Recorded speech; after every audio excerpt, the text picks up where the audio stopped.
Welcome to South Beach Sessions. I'm very excited to do this one for a number of reasons. Stephen Jackson played 17 years in the NBA, unrelentingly authentic, an NBA champion. I want to show people that he is not one-dimensional. I don't know how much trauma he has from being viewed as somebody who is super loyal and got into a fight a long time ago, and maybe that's all you know about Stephen Jackson. I'd like to show people another side of him. I'm thrilled that the partnership with Meadowlark Media and All the Smoke is something that is now up and running. We are partners in business. Yep. So thank you for being here. These are my reasons for doing this. Why are you so eager to do this? We had dinner in New York 10 days ago or so, and you were eager to do this. Why? Yeah, first, I'm honored for the partnership as well. I think it makes so much sense because when we first met, we hit it off. But for me, I was anxious to do this because I know it's beneficial for me just as well as it'll be beneficial for you to talk about certain things. The moment we had before our episode that was even started with you, that's not a moment I've had with many people. And I don't talk much about the things I go through in life besides stuff that's been publicized or shown for the world because, you know, I feel like that I'm built to get through anything. But with saying that, I am human. And so the fact that, you know, just the little brief conversation we had and I wasn't able to get through it without, you know, breaking down, you know, I felt comfortable talking to you and I felt it was time for me to get it out because it's holding me back. It's probably holding me back from being a better husband, better friend, because I'm kind of numb right now to a lot of things because a lot of things has happened to me and, you know, I don't let it out. I just deal with it as a man should, but a man also should let it out. So I'm at this point now. I will tell the people just for reference because I sat down with Stephen and Matt Barnes and we did something for All the Smoke where they were talking to me. And right before we started interviewing, I told them that I was kind of broken because I had recently lost my brother and this triggered something in Stephen that he wasn't quite able to talk about then. We'll get to that in a second because I don't want to derail this right off the top. I want people to know where you come from. Your journey is fascinating. I admire you for a number of different reasons. The degree of difficulty of overcoming everything you had to overcome to just get to the NBA. Mm-hmm.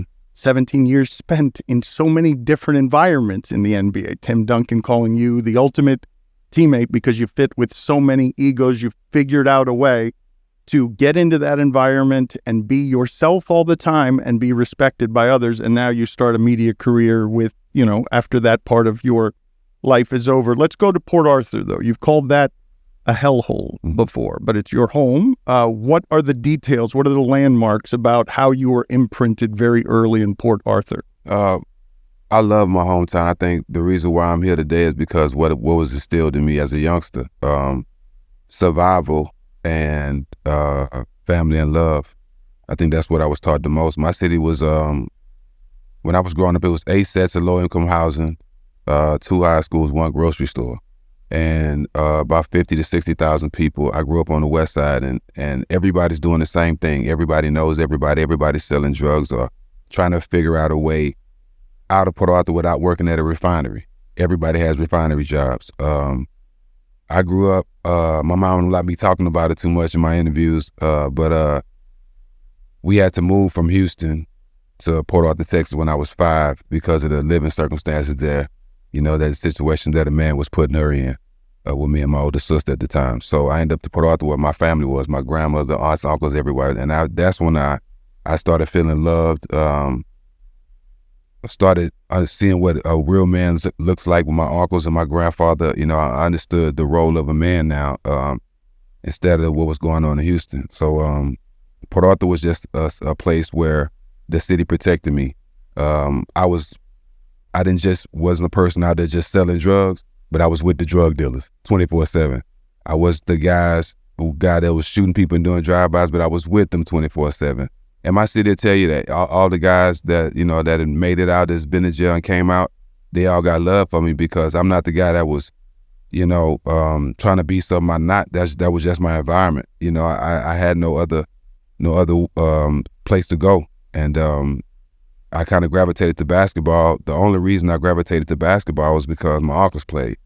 If I would have never went to Port Arthur, I would have never gravitated to basketball. But when I got there, it was big in my city. It was big in my family with my uncles and my older cousins. So while going to their games on Friday nights in the South. A lot of people might not know this, but Friday night is not just football. During basketball season, the whole city lines up for that one night for that basketball game. And growing up, I wanted to be a part of that. And I think with my city protecting me, with the police letting me go a million times, you know, knowing I play basketball, knowing I should be going to jail with the rest of these guys, and my city really protected me and showed me that, you know, you have an opportunity to do something great.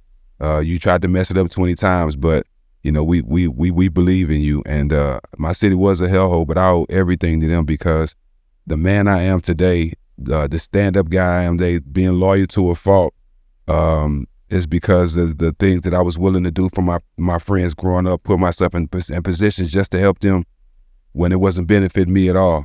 All that stuff, growing up in the church, being around my family, all that stuff made me the man I am today, to make me loyal to a fault, to make people look at me different ways, because you don't understand the passion, or you might not have been around somebody just as loyal as me, that's willing to put his life on the line to say I love you and mean it. So it's a lot of things my city taught me, but I owe it to them for making me the man I am.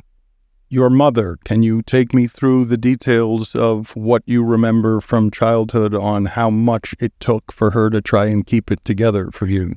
It's my mom worked, so it was probably months I didn't see my mom barely, because we wake up at 6 a.m. to go to school. To go to my grandmother's house, she's got to wake up at 5:30 to go to work. She gets off at 6 p.m. By the time she gets home, so she's tired, so she picks us up neat. I get home from practice 7, 8. My mom's already asleep, getting for work, so I barely see my mom. And it was frustrating because I had to become a man on my own. You know, my sister, my older sister, was a big part, because she stepped in when my mom was working so hard. My mom was working 12-hour shifts, and was only getting paid $30,000 a year. Like, I understand how hard that is now, you know, but then I just knew she was trying to make a better way for us. And I made a lot of mistakes during that time to hurt her, to make it hard on her. And just to try to help her, but I wasn't helping her. And it was hard because she was single. My dad stayed right around the corner and didn't help her. She never pressed child support on him. She never asked him for nothing. And, I think her doing that taught us something, it was teaching us a lot. Like, don't depend on nobody. Like, do what you got to do for yourself. And it made me and my little brother stronger. It made us, figure it out and not make excuses and make love to the bad times. We enjoyed the bad times. So my mom, she was there for us. She did everything she could. But she missed out on a lot, and we missed out on a lot of showing her how much we love her, because she was always working. I can hear the guilt in your voice. Why have you not resolved it? You were a kid. You were a kid in an environment that was pretty impossible without a lot of the supervision that a kid would need to have. Like, why have you not been able to resolve the guilt there or forgive yourself there? Well, because I haven't given my mama the world yet. I think there's so much more I can do for her. And I think whenever I get to that point, if I can, before she passes, I'll probably get to that point, but I owe her so much more. I feel a debt toward my parents as well. They always tell me, though, there is no debt here. I brought you into the world, but I feel it. I feel like it's a debt I can never repay, but they're always reassuring me that there is no debt there. Yeah, but they can't tell you how you feel. Nobody can't tell you what to appreciate and how to appreciate it, right? And like a lot of times, like I talk about this all the time when we talk about our podcast, right? I post a lot of people podcasts that I don't even know, never been on, don't even know nothing about their show, but I like some of their content. But I don't post it for them to post all the smoke and say, yeah, I post it because it's genuine. And that's how I really feel. I don't care how nobody else feel. That's how I approach my life. I stand up for people. I'll stand up for somebody of the opposite race because that's how I feel.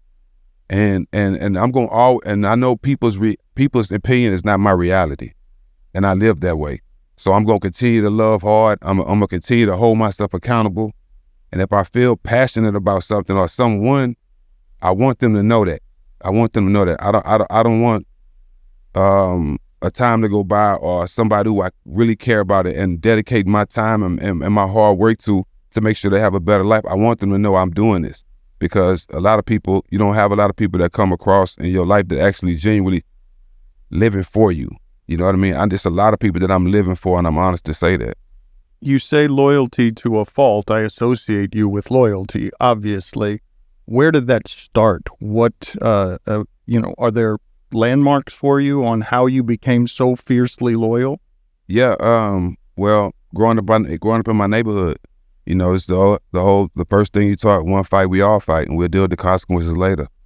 That's the first education you get from being loyal to a fault. If your friend's outside, you're all outside playing basketball, one fight, even if he's wrong, you just fight. That's loyal to a fault. He could have been dead wrong, but we're going to talk about it when we get home and deal with it later. So I've been in situations in clubs where a fight breaks out. I don't know what happened, but my friends are fighting, and I just jump into it. It's dumb as hell, but I'm with you. And that's why when the brawl happened, I didn't think twice. This is my brother. I'm with these guys more than I'm with my family during the course of the year. So I didn't, that was the part that came out of me. And, I would rather be that than be the guy that's not helping, and I'm looking in the paper tomorrow and one of my friends passed or something. You know what I mean? What if I would have been the guy to jump in and, you know what I mean? Like, I'm just not that person, man. And I'd rather be loyal to a fault, be loyal to the people who I genuinely love, stand up for the people I genuinely love, and look crazy to others. But I know the person I'm standing up for, know I love them. And that means more to me than anything. I don't want to, this early in what we're talking about, bring back whatever I imagine is the post-traumatic stress disorder of you went to help a mentally ill teammate, Ron Artest, and I don't even mean that pejoratively. Like he admitted it. He has talked later about how much work he's done in therapy, and you went into those stands without considering the consequences. It cost you about $3 million because of that. Can you take us through, not the details of that experience, but the aftermath of it, being in the middle of it, being proudly loyal, but you've cost yourself so much money? It is a thing that haunts you still, because I'm not sure that people associate your name with anything other than that public moment, people who don't actually know you. Talk about the aftermath of that and what scars you still wear. I'm still dealing with it today. I'm walking to the store last night, like, Steven Jackson, why you walking the streets this late? I'm like, I'm just going to get something to drink. Man, I remember you from the brawl. I've done so many great things outside of that. But at the same time, the people who I relate to, the people who grew up like me, they respect me for that. So I love that side of it, because they grew up around people like me. They understand it. But the people that don't understand it, I'm still dealing with kind of the backlash of that, because I was instantly portrayed as a thug, not a guy who was being the ultimate teammate, not a guy that just came from winning the championship with the Spurs and was told many a times to go in there and protect Tim Duncan and David Robinson. It just never spilled out to the stands. Or the guy that I had to go in there and check didn't actually want to fight. So I've been that teammate without somebody telling me to go stand up for my guys. And just people labeling me for so long. We couldn't even speak up on it, Dan, until we came out with the Netflix documentary about it. And I always say I'm first team common sense. If you look at that, we shouldn't have been fined. We shouldn't have been wrong. If I go to a club right now, Dan, and throw a beer in somebody's face, I'm going to jail. That's assault. That's assault in any state. That's assault. And unless you are a rich professional black athlete. Well, we were at work. We wasn't at a club. We were in our place of business where we should have been protected. We wasn't protected at all. And I honestly felt like, this is my own opinion, I honestly felt like if the NBA and the commissioner had any type of common sense to start that documentary, they'll see how security was poor. We was trying to survive. If that fight happened today, where the arena is now, we probably wouldn't have made it out of there, because it's in the heart of Detroit now, where the arena is now. This was in, I think, Lincoln or something like that, where we were playing, it's Auburn Hills. So I really felt like they should have watched that documentary, but like, you know what? We didn't handle this right. We need to give them their money back. Honestly, Ron lost $5 million because somebody threw a beer at him because he defended himself. Like, nobody's looking at that because it was black athletes. And to this day, we're still getting portrayed 100 because we decided to go defend ourselves when we were wrong. So I hate that when people see me, a lot of people that, when they be like, Steven Jackson, I remember me from the broad, they're not saying that as a way of, man, I respect your loyalty. I don't appreciate that. If they either making a joke or making it seem like it was something, I wasn't doing that to entertain you. I wasn't doing that to entertain no one. I was making sure my brother was okay. And then I put my life on the line.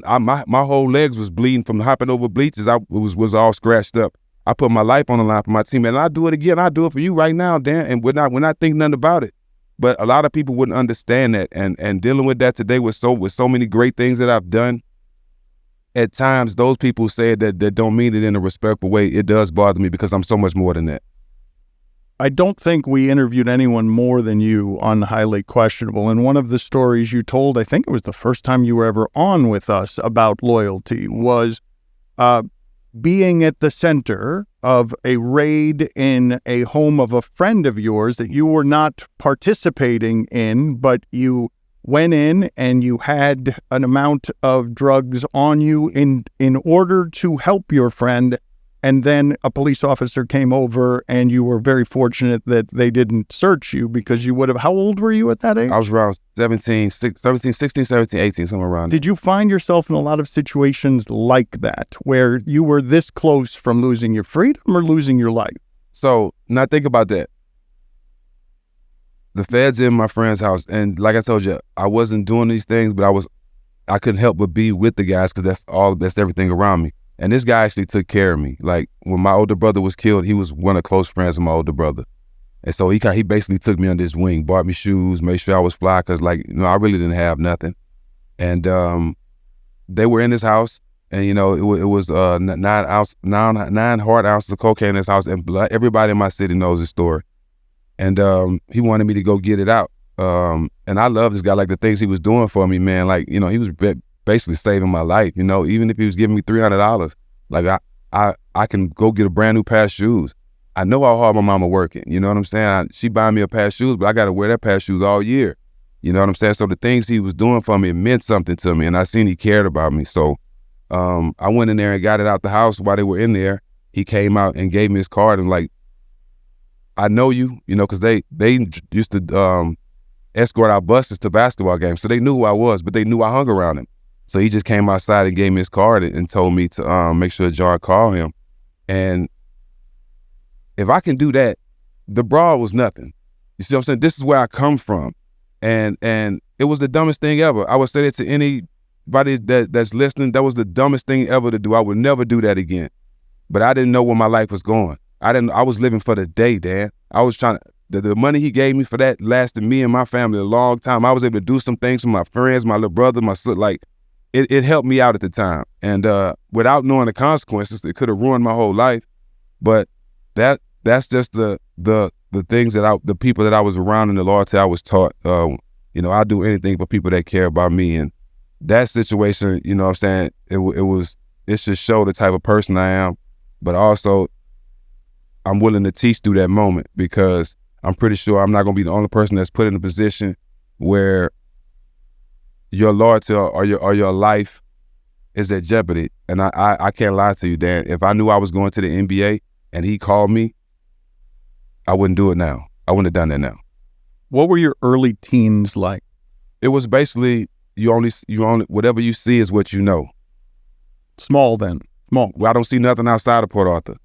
It's trying to survive, trying to eat, spending time with your friends, playing basketball, smoke a little weed and every now and then, but it play the games. It wasn't really nothing to do. You were surviving. Every day you wake up and try not to catch a stray bullet or try not to go to jail. And that's all it was. Basketball was the escape, but it was only escape for so many hours. I had to come back to reality for, eventually during the day. But my family was strong in the church. So I think being in the church a lot growing up, that helped me too, because, I knew right from wrong. I knew respect, just like, the guy coming here, I speak to everybody. I treat everybody the same. Like, I was taught that as a youngster. So, I can say I'm a man in many hats. I might beat a guy up for disrespecting you, but on our way out, I might hold the door for all the ladies. You know what I'm saying? I'm that guy, and I don't want to be understood, because I know my heart is always in the right place. Were you scared much during that time? Always. I don't think, like people said, scared or nervous. I said this talking to Jim Gray, and I love the fact that I be scared and nervous, because it's being nervous definitely doesn't mean you're scared. It just means you're anxious about being great. I'm more scared about not reaching my full potential than letting somebody down. You know what I'm saying? I know I have so much more in me. And if I don't reach that potential, I got to look in the mirror and see that person, and I'm going to be upset with him. You know, and that's what's more important to me, because I know what I'm here for. Not the kind of fear I was talking about. You're going different than the fear. I mean, you're talking about straight bullets. You're talking about surviving. And that's the kind of fear that I was talking about, because you're notoriously tough. That happened during that time. I've heard you said, I make love to pressure. You just said a second ago, I make love to bad situations. You're used to it. I'm talking about the survival fear. Of course you're scared. Anybody, Mike Tyson was one of the toughest guys ever. He said every time he got in the ring, he was scared. Of course you're scared, because a bullet don't have no name. You know, I've seen innocent people get shot and killed. I've seen innocent people get jumped on. You know, I was standing outside the club. I'll tell you a story. I was standing outside the club one time, and we just standing there. It was late. Everybody basically leaving, and, you know, it's a whole bunch of knuckleheads out there, and guys just bored. And the guy across the street is just standing there with his friends. A guy just walks by, and he just hit the guy in the head with a bottle. And, like, we run over there and try to help the guy, because, like, but this just, not, you know what I'm saying? Just dumb stuff happens, you know?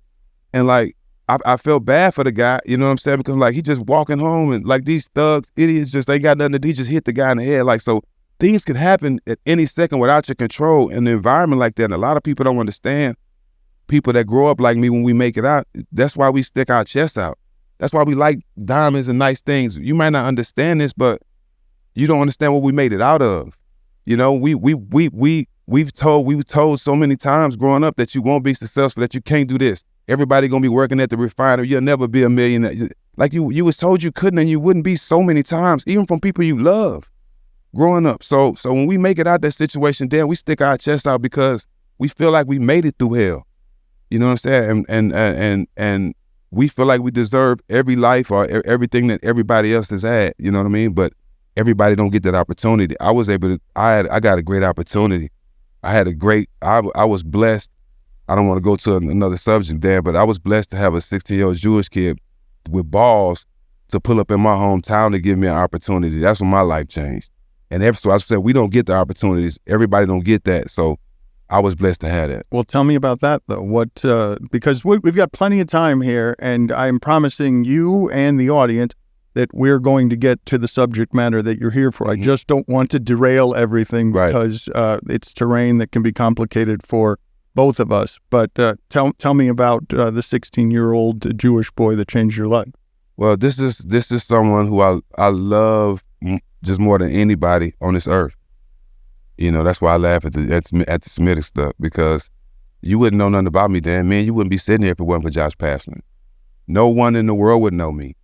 This kid was 16 years old. We the same age. I'm on the basketball court. It's drugs, guns, all type of stuff around my environment. This kid pulls up 16 years old in a white Land Cruiser to the park where I'm playing at. How do you know I'm here, first of all? When someone like that pulls up in my environment, you instantly the police. Ain't nobody finna talk to you. He just walks up. I'm talking about super confident by himself. Steven Jackson? I'm looking around like, man, what? You know, we all thinking the police guy starting to walk up like, you know what I'm saying, what's going on? He's like, my name's Josh Pastner. I got an AAU team in Houston. I wanted to see if you want to come. I'm like, huh? And I'm thinking it's a joke, you know, because this never happens. It's millions of guys around me that can play basketball that I grew up watching. You know what I'm saying? That should be in the NBA. Some of them are better than you. They're out there on the park with me right now. They never had this. So I'm like, everybody's looking like, what? So, you know, the at the time, even though I'm in the environment, my heart is still the same heart I have today. So as soon as I see him that he's not a threat, I'm instantly protecting him. You know, I go to instantly put my arm around him and start talking to him to let them know that, you know what I'm saying, everything good. Because it can go south quick. I'm not the person in my hood where I can say, don't do this. I'm not no voice like that. I don't have no money. I don't have no rank in the hood to do that. So anything could happen at that time.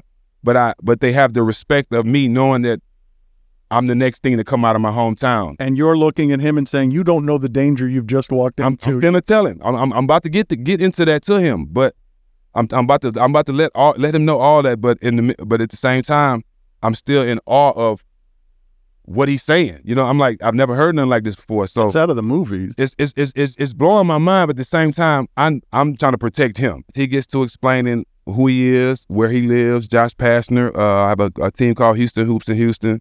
Me and my dad, but I coach the team. I basically run the team, I'm in Houston. I'm like, bro, I don't have no car. You know, I get to tell them all these things. Don't worry, I'll drive. Now, Houston, Kingwood, Port Arthur is an hour 45. No, I'll drive and pick you up at practice and bring you back home. He was driving from Houston. Back to Port Arthur twice a week, along with being in high school, along with coaching the team, along with doing his own workouts, just so I can have an opportunity because he believed in me. Nobody else believed in me. He believed in me. A kid. This was a kid. We the same age. But he was scouting. You know, his mind was a million miles ahead of mine in basketball. Nobody at that point made you feel like they believed in you, even because you're saying that everyone around you is saying it's going to be the refinery. Right. So my high school coach believed in me, but his words didn't make me believe that it could actually happen. Of course, he believed in me because I'm playing for him. But Josh coming, somebody outside of my showing you that is really real.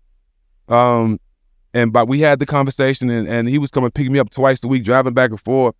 And I started seeing it, like, when I first got to his house for the first time, big old house, big dog, you know, just a big old crib. Like, this is what we see on TV. I've never seen this. Like, so I'm in awe. I'm walking in his house. I don't want to touch nothing. I don't want to break nothing. Like, I'm from the hood. Like, I've never seen nothing like this. So I'm just excited to be in it. You know, I'm scared. I've never seen a dog this big. Like, the whole thing is blowing my mind. But this is what people from where I grew up don't get a chance to see. It's more to life. You can be something else. So being there, I was able to go there. I even stayed with him on the weekends. And along with playing with Josh Pastner, I was able to get seen by Steve Smith at Oak Hill. And my high school was good. I ended up winning the state championship my junior year. But my senior year, Josh felt like I needed to go to Oak Hill because I was too good to be in Texas playing basketball. In order for you to reach your potential, Stak, you need to go to Oak Hill. So we had an AAU game, and Josh and his dad brings Coach Smith over. And he introduced himself, and they tell me about the school. In my mind, I ain't leaving my hometown. I'm the man. I just won a state championship. I finally get a chance to play with my little brother. He's going to be a freshman this year. So, I'm staying back, you know. But Josh and Coach Pastner, this is when my family came in. Josh was like, Jack, you got to do it. I'm still hard-headed at the time. You know, I'm believing in him, but, you know, I still got my street mentality. So I didn't want to go. So before school was getting ready to start in like maybe a month and a half, but football season had started in my high school. So I'm out there trying out for football. I'm out there running my routes, you know, warming up, stuff like that. And I see my coach and my mom and my uncle walking on the track towards the football field. And I turn around, I instantly knew what it was. I already knew. They was like, my coach was like, come here. We ain't doing that. You ain't played football all your life. Wrong sport. A couple years from going to the NBA, you might not see it, but we see it. You're not about to get hurt on the football field. They pull me off. You know me, I'm mad, crying, rebelling, you know, don't want to listen to nobody. And I think around that, right before I went to Oak Hill, I started smoking a lot because I was mad. You know what I'm saying? I didn't want to leave my hometown. I didn't want to go to no prep school where I got to wear uniforms. They separate the girls and boys. Like, that's going to be a culture shock for me. I'm not going to make it there. Man, they packed my stuff up. My mom drove me, I think it was like 18 hours in a little small van. She had a friend that helped her rent a van. We packed the van up with all kind of stuff, and we drove from Port Arthur to Mount of Western Virginia for 18 hours, the longest drive, worst drive ever. And I get to this prep school, and when I get there, I'm like, seething the whole time, 18 hours, you're sulking, seething, angry, mad at your family. Pouting the whole time. Well, and I know, I don't see it, but I know Josh is smiling the whole time I'm on my way. I'm mad, but I know he happy because he know where I'm going. Right? And I get there, they give me uniforms. I'm like, Dad, I'm telling her I ain't gonna make it. I'm telling her I'm not gonna make it. I'm not gonna make it. Well, the survival skills in me kicked in. So I got there and I seen what the basketball program was, right? I figured out we wasn't gonna be at school much. I figured out we was gonna travel. We was doing a lot of traveling, all these big terms. I'm like, okay, I might like this, right? But I went there with a 1.7 grade average. So I thought it was just basketball. No, you still got to do schoolwork too. So that was hard for me, Dan. I ain't gonna lie, that was hard for me because I wasn't a student. I didn't want to be a student. It wasn't that I couldn't learn. I didn't want to. And because I feel like what I wanted to do, I didn't need it. You know, I'm an athlete, bro, you know, and which was the dumbest way to think. But I buckled down and got my grade point average to a 2.3 in 1 year. And was able to qualify for school. You know, during that year, we traveled a lot and my name got bigger where I went from not being ranked in the top 50 in the country to being ranked in the top 15. Well, what was the team that you were on? How soon after that? You were the leading scorer on a team that had Kobe Bryant on it, right? So that was the McDonald's All-American game. And there were other people in that game. It wasn't just Kobe. There were other. Yeah. Tim Thomas was in that game. Jermaine O'Neal, Mike Bibby, Richard Hamilton. And you were the scorer. Yep. So I ended up making a McDonald's All-American, which I never thought. I would have never made it from Port Arthur. I would have never made it from Lincoln High School. That's the highest honor that you can get as a basketball player coming out of high school. So at that moment, you know what I mean? I'm instantly, you know, feeling the like I owe Josh something at that moment. And let me tell you why I say at that moment, the McDonald's game, because I know I wouldn't be here without him. Like, look where I'm at. Like, my mom's here, my uncle here. Like, he believed in something that I couldn't even. I couldn't even see it. I couldn't even dream it. It was not even a thought in my mind, Dan, that I would be at this point. You know what I mean? That I can make it to the McDonald's game. And all I was thinking, well, how can I show him my appreciation, right? So I signed with the University of Arizona. I tell them I'm not coming if Josh can't come. This how things are supposed to work when you genuinely love someone and you genuinely care about someone. He ends up going to Arizona. I end up not passing the test. They scheduled for me to take the test like 4 or 5 times, and I still had that mentality of not, you know, I was going to I can't lie down. The test was at 8 in the morning. I get home 6:30, go take a shower, still hungover, and go on the test and fall asleep. Like, this was because I didn't care about it. I actually didn't think I needed that to be successful. And I was so wrong. And you weren't really being taught discipline. At all. It wasn't being taught that. Like I said, I was learning everything from trial and error growing up. A lot of things besides being respectful, knowing right from wrong. But the things in life of taking the time to study and learn, I had to learn that from trial and error. That's why I'm so good at it now, because I didn't care about it growing up. And so Josh ends up being there. I end up not making it into Arizona my first year. So I ended up leaving. Mike Bibby's mom didn't know. She knew that if I go back to Port Arthur at the time, I'd probably end up dead in this jail. My mom and her, they both was like, if he come back here, no telling what's gonna happen. And so she lets me stay with her. During that time, Arizona ends up winning the national championship. So Josh gets the national championship, which I felt like I won one because that was my class. And he ends up going on to end up being an assistant coach at Arizona. So it all worked out for my boy, which is perfect. But I ended up staying with Mike Bibby's mom to the point where she cared so much about me, she didn't want me to go back home. So I ended up staying there and working out with her, with Mike's older brother, Dane. And still rebellious, you know, still getting in trouble even out there, you know, because Mike's brother, he wasn't all the way on the right side of the street either, you know what I'm saying? He was a little out there too. And so I fit right with him, but at the same time, he knew the mission that his mom had him on. You know what I mean? Even though we did our little things, I stayed in the gym, I stayed working out to the point where she woke me up one morning, Dan. My life is really a movie. She woke me up one morning and she said, grab your shoes, we go and work out. I'm like, cool. All right. We not going to the LA Fitness with me and Dane or the local YMCA where we normally work out at. We end up downtown at the Suns Arena. Why are we here? So minute by minute, I'm getting more and more excited. Like, hold up. We end up going to the practice gym. Jason Kidd, Steve Nash, they all in there. And this year, this is about the time where Phoenix had made a whole bunch of trades. So they had one draft pick, and the draft was the second to last pick in the draft because this year they traded for McDyess and all those guys, so they had no picks. They only had one pick, the second to last pick. So I went in there, and she was like, "Put your shoes on, go play." I'm looking, I'm like, "Huh?" Danny Ainge comes over, says hi. Go suit up. I go out there and murder everybody. This is my opportunity. One thing I say, I make love to pressure. Look at my career in basketball. When it's time for me to show up, like Pimp C say, when the boy get out there, he do get out there and get it, man. Yes, I go out there. When it's time for me to show up, I show up. And I saw an opportunity. And this what made the opportunity even better for me. Jason Kidd. When I walked in that gym, he put something in me. I don't know what it was. Like, I'm confident in you, you're on my team. Like, as soon as I walked in the gym, like, and I was getting lobs, I was getting all kind of stuff, and I had a great showing at 18 years old.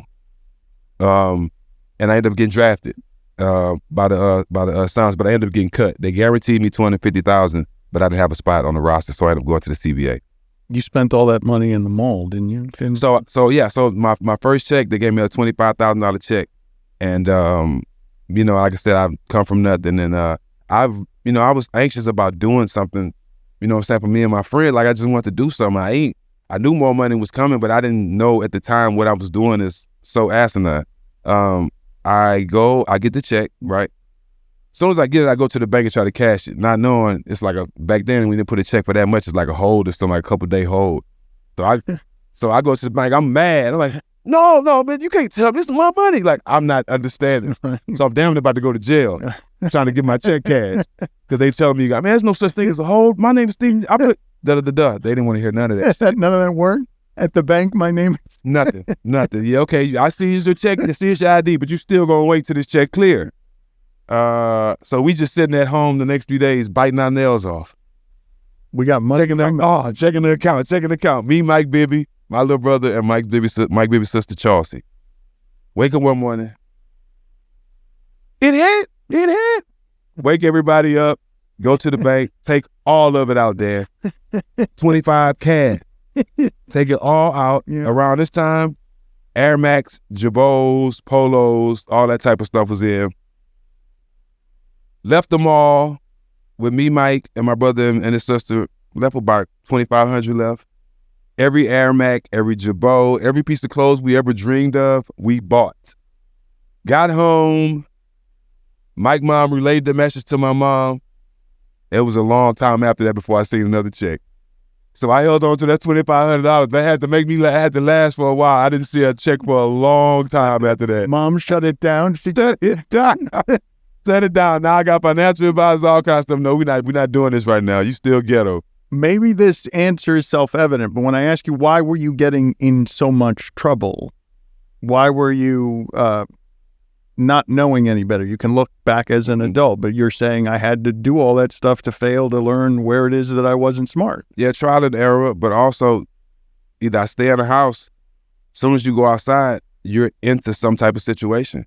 Even if I go to the basketball court, it's going to be a situation there. Drugs have been sold there.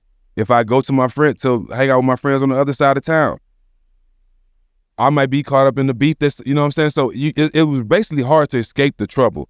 Now, the getting pulled over with weed or getting in fights, stuff like that, yeah, that was all on me. I chose to do those things. But that comes with the people I'm with, the guys I'm loyal to, just being in a situation that you can't really avoid. So, yeah, some of that stuff that's just a part of life growing up in Port Arthur that you have to deal with, and everybody don't make it out. That's why I'm thankful, and I always show love to the people that protected me, because a lot of people before me should be here in my position, should be professional basketball, should be professional athletes, should be successful. They didn't get the opportunities I got, or had the protection I had. When and how did you become good with your hands? When and how did you become tough? And if not fearless, looking and seeming fearless? I think the first sign you show that you're scared where I'm from is going to be abuse. They're going to take advantage of it, right? And me, even though it's times where, like most of the time I am scared, I'm not afraid of human beings.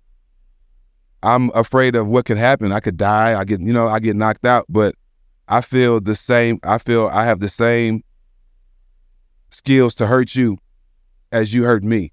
maybe even more.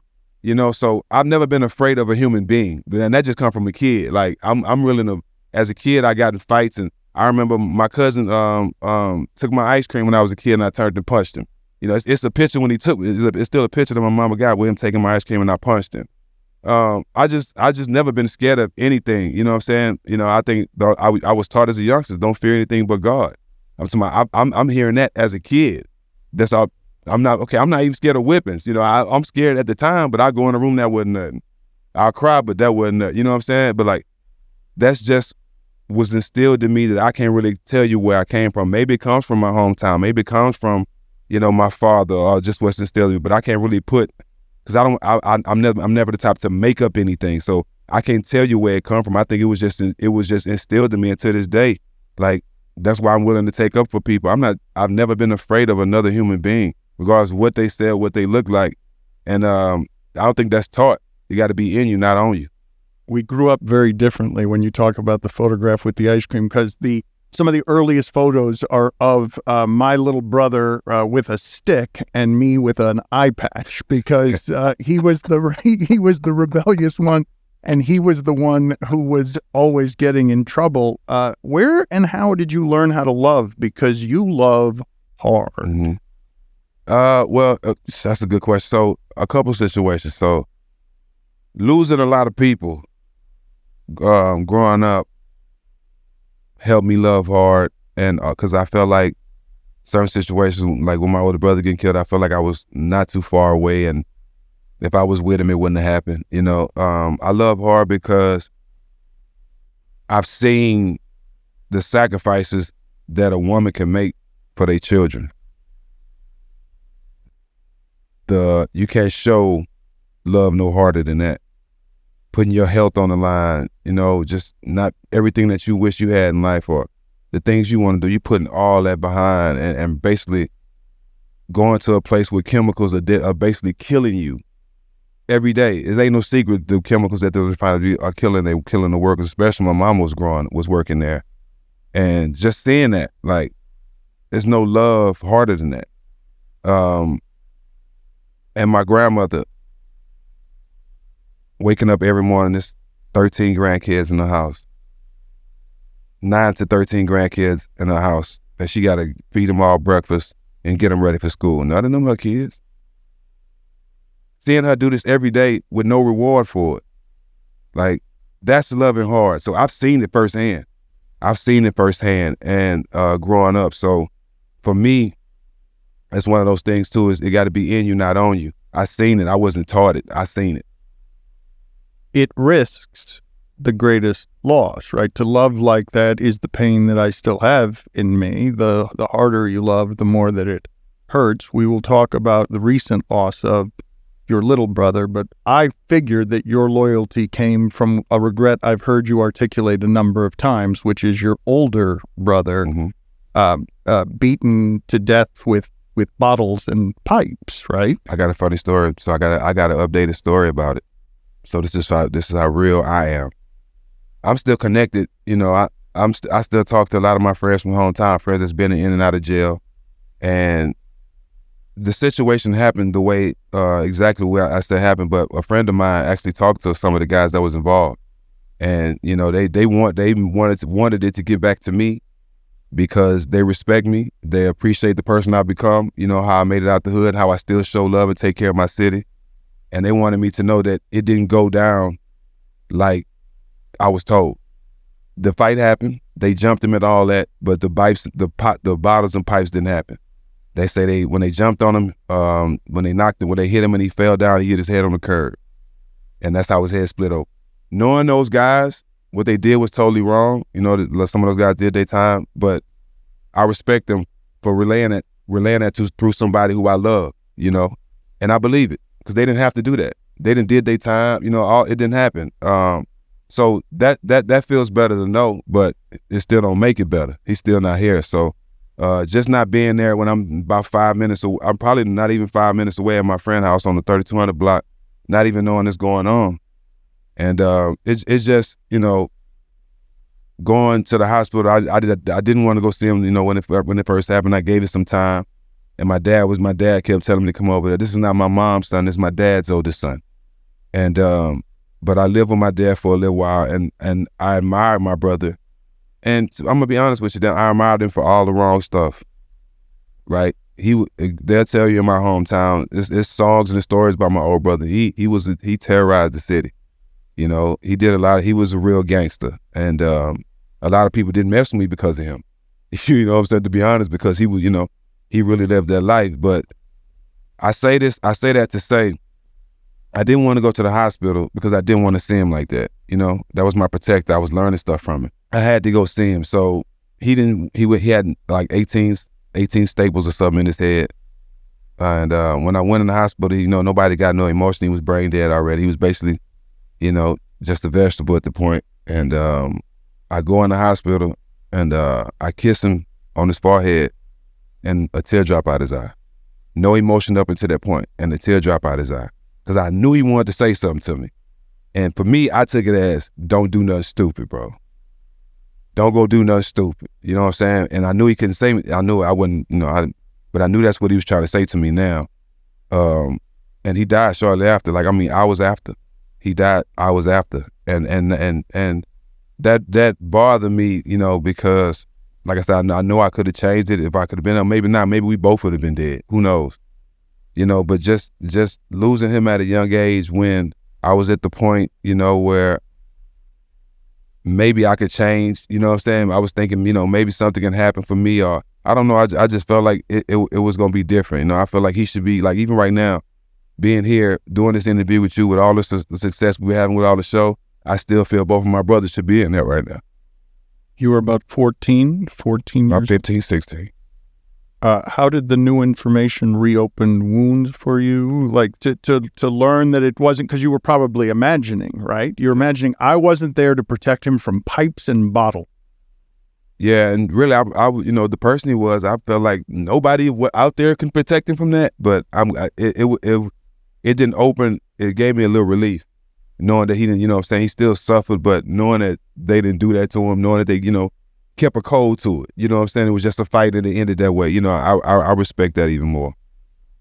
So let's talk about this part of it, because I'm not sure what it is that reached you from the last time that I talked to you about it. I've struggled with this. I don't have solutions. I have isolated from some people, but I have talked about it publicly, and I've talked about it with some people in ways that have offered some healing, but the pain for me is real, and I think, I'm not sure, but the place that it connected with you, because I don't know how much you've spoken about your little brother who passed in November, I think a couple of the places, and I don't want to speak for you here, but resonated with you is that I was telling you that I had a year at his deathbed that I'm very grateful for, because it wasn't sudden. So it was a horrible year. Like, it was the worst, but I'm grateful that I had some sort of warning. And then the other part of it is, that's my little brother. I'd never imagined the possibility, even while I'm at a deathbed, even now while I'm talking to you, the idea of it just seems impossible to me, because I helped raise him. I don't have kids like this. I haven't lost a child, but it feels like I can't imagine a pain a lot worse than this. How have you dealt with this? How have you dealt with the loss of your little brother? Who's helping you? I haven't dealt with it. And in a way I don't want to. Because, like, similar to you, I'll never picture life without it. A lot of the stuff I did, a lot of the thing I aspired to do was to make him happy, was to show him I can do it. It was no person on this earth. Every time I did something, then I get a text from him. I'm not surprised you could do anything. This is the relationship we had. So I just don't want to. It's just hard, man, because being so close to somebody since I was 3 years old. Being so close to my little brother since I was 3 years old, man, and just the bond we had.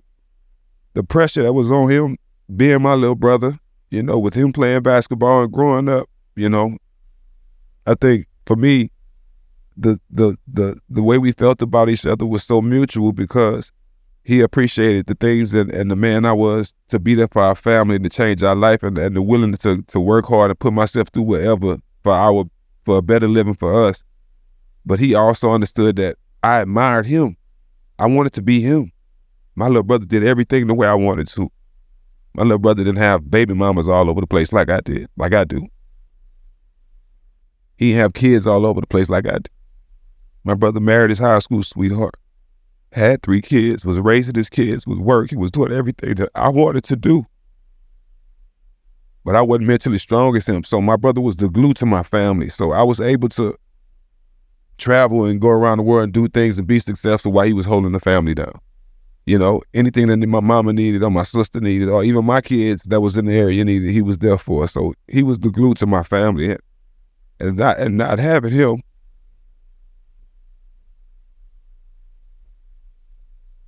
takes a big part of me out of me, Dan, because that's the only person that I can rely on that I know, and this is not no disrespect to anyone on this earth that love me, but with him, I know I wasn't gonna get judged at no time. At no time, I was gonna get an honest response from him. I was gonna get an honest response from him. And everything was going to be genuine. And just not having him here, I just never pictured life without him, Dan. Just not having him here, not being able to call him. I talked to him an hour before he passed, and not knowing how he passed, you know, just saying, you know, the hospital not saying it wasn't cardiac, his heart just stopped. Like, it's just, I don't think I'll ever be all right because I'm gonna always feel like I need to text him. I'm going to always feel like I want to talk to him because I didn't confide in nobody. And that's why I never talked about this, because I talked to him about everything.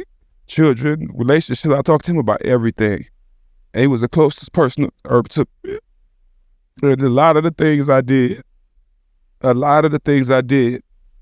as far as aspiring to do this and act, a lot of stuff was because I wanted to show him, because he was telling me I could do it. Things that I didn't even think wasn't even a thought of mine was, you could do this, Jack, you could do this. Like, and not hearing that, not having that in my ear. Like, it hurts. And it's just hard to explain that, but just not having him here, not being able to call him. Like, remember, they say when you lose someone, the love doesn't go away. You don't have no way to show them or express it, so it come out your eyes. And I'm going to be like that for the rest of my life. I've been crying so much, like I'm embarrassed by it. I cry here. My wife, I'm telling her all the time, like, I don't want to be crying so much, but it sounds to me like you've been pushing some of this down too. Like, it's not great. If you don't have the confidant or the person that you would normally lean on this, then what do? You just shove it down? But Dan, people don't think, especially as a black man, Dan, I got children to provide for. I got business. I'm trying to be great. I'm trying to start a business. I'm trying to do all these things. You know, it's hard to sit there and feel like I don't have time to sit there and feel sorry for myself. To grieve? Wait a minute. Come on, Stephen. It's hard to grieve. Like, it's not feeling sorry for yourself. It's grieving. You're right. No, you're right. But as a black man, with all the responsibilities, with the stuff that especially the people that you provide for, a lot of times they don't understand what they put on you. But at the same time, I accept it. So I put that first before my own well-being, because I've seen my mom do it. I've seen so many people do it. You know it's not healthy. It's not healthy. You know it's not. And that's why I was didn't help. It like your mom gave you all that love, but you got to love yourself too. You got to love yourself first. Maybe that doesn't seem like your way, right? If you're running into the stands to help a teammate, like you're not necessarily considering yourself first. Right. One of my kids said this to me recently, Dan. It's funny you said this. Like, Daddy, I think it's time for you to start being a little selfish.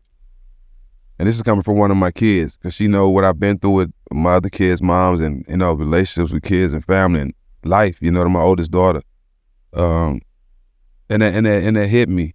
And that hit me because I never thought that.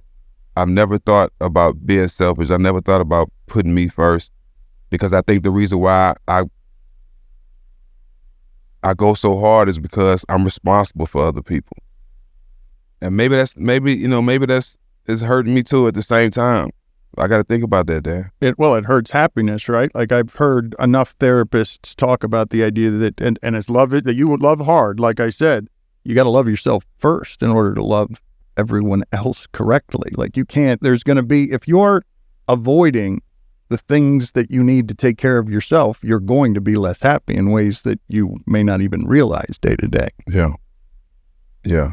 I was told, it's hard to be there for everybody else when you can't be there for yourself. I'm starting to learn that, Dan, and God is continuing to bless me. The partnership with y'all, the show, like a lot of stuff that's happening to me, I never thought, would be happening. But I feel like it's happening because my heart is always in the right place. Yeah, I'm not always right. Yeah, I say a lot of things out of passion. I might react certain ways, but my heart is in the right place. So I think I'm comfortable with that. What do you think you're going to do to actively help yourself here when as it revolves around Donnie's passing? I don't have an answer to that. I'm always real with you. I don't know, Dan. I really don't know. I think this is a good first step for me because I never publicly talked about it. I mean, when I first came back on the show, I barely got through the show with Magic Show, but I did it for Matt, and I needed to be around Matt. You know what I'm saying? Because he, that's my brother. That's one of the closest things, like my brother, like my little brother. So being around him at this time and talking to him about it, but I just been real sheltered about it. Like I said, what made me open up to you and willing to talk to you about you because you can feel me. You feel my pain. Like hurt is hurt, hate is hate, regardless how you put it. It's the same definition. So if you lose somebody and I lose somebody, we both hurt the same way. I don't know, relationships are different, but the love and I seen it in your eyes the way you felt about your little brother. I couldn't imagine watching my little brother for a year. Like I couldn't imagine that. So when you said that to me, I honestly, I feel like I have somebody that can relate to me and understand that, that when I sit here as a 45-year-old grown man with everybody thinking I'm tough and that I'm just such this hard guy, that if I sat down with this guy and spewed my real feelings and even if I let out some tears and snot come out my nose, that's somebody that's gonna understand it and not judge me. So I seen that from the short conversation. We never had a show opening like that where we couldn't even start our show because the conversation me and you had was so deep. So that touched me, Dan, and we've had millions of interviews before you. I had other guys ask about it, but I've never had that moment. And I held on to that moment. So that's why I was so excited to get here to talk to you about it, because I knew it would help me and hopefully to help you, because I want to know how you're doing too. Well, I imagine your situation to have been harder than mine. You say you can't imagine being there for a year, and I have some trouble. He was such a vibrant personality that seeing him deteriorate physically was an uncommon horror.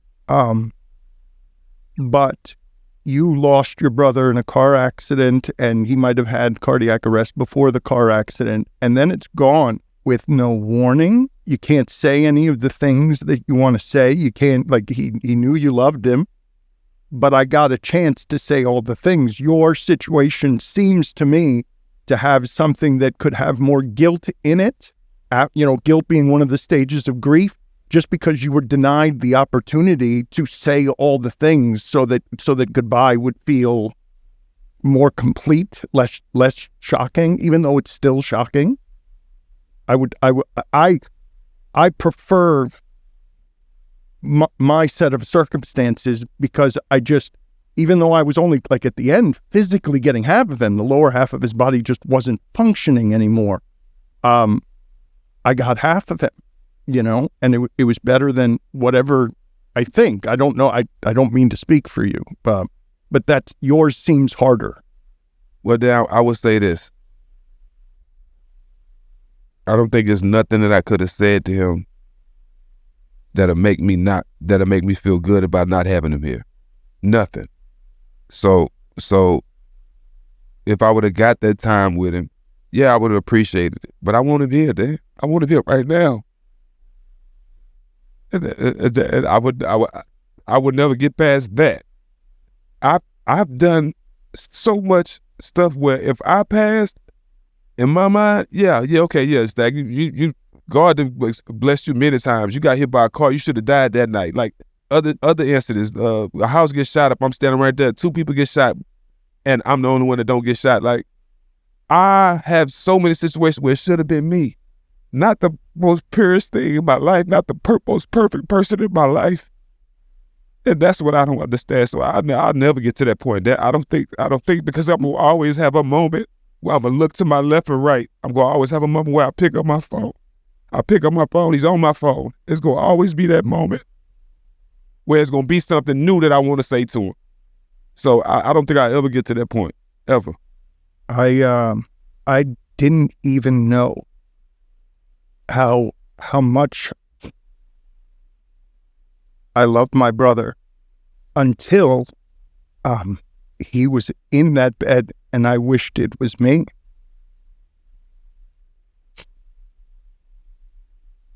So that it wouldn't have to be him.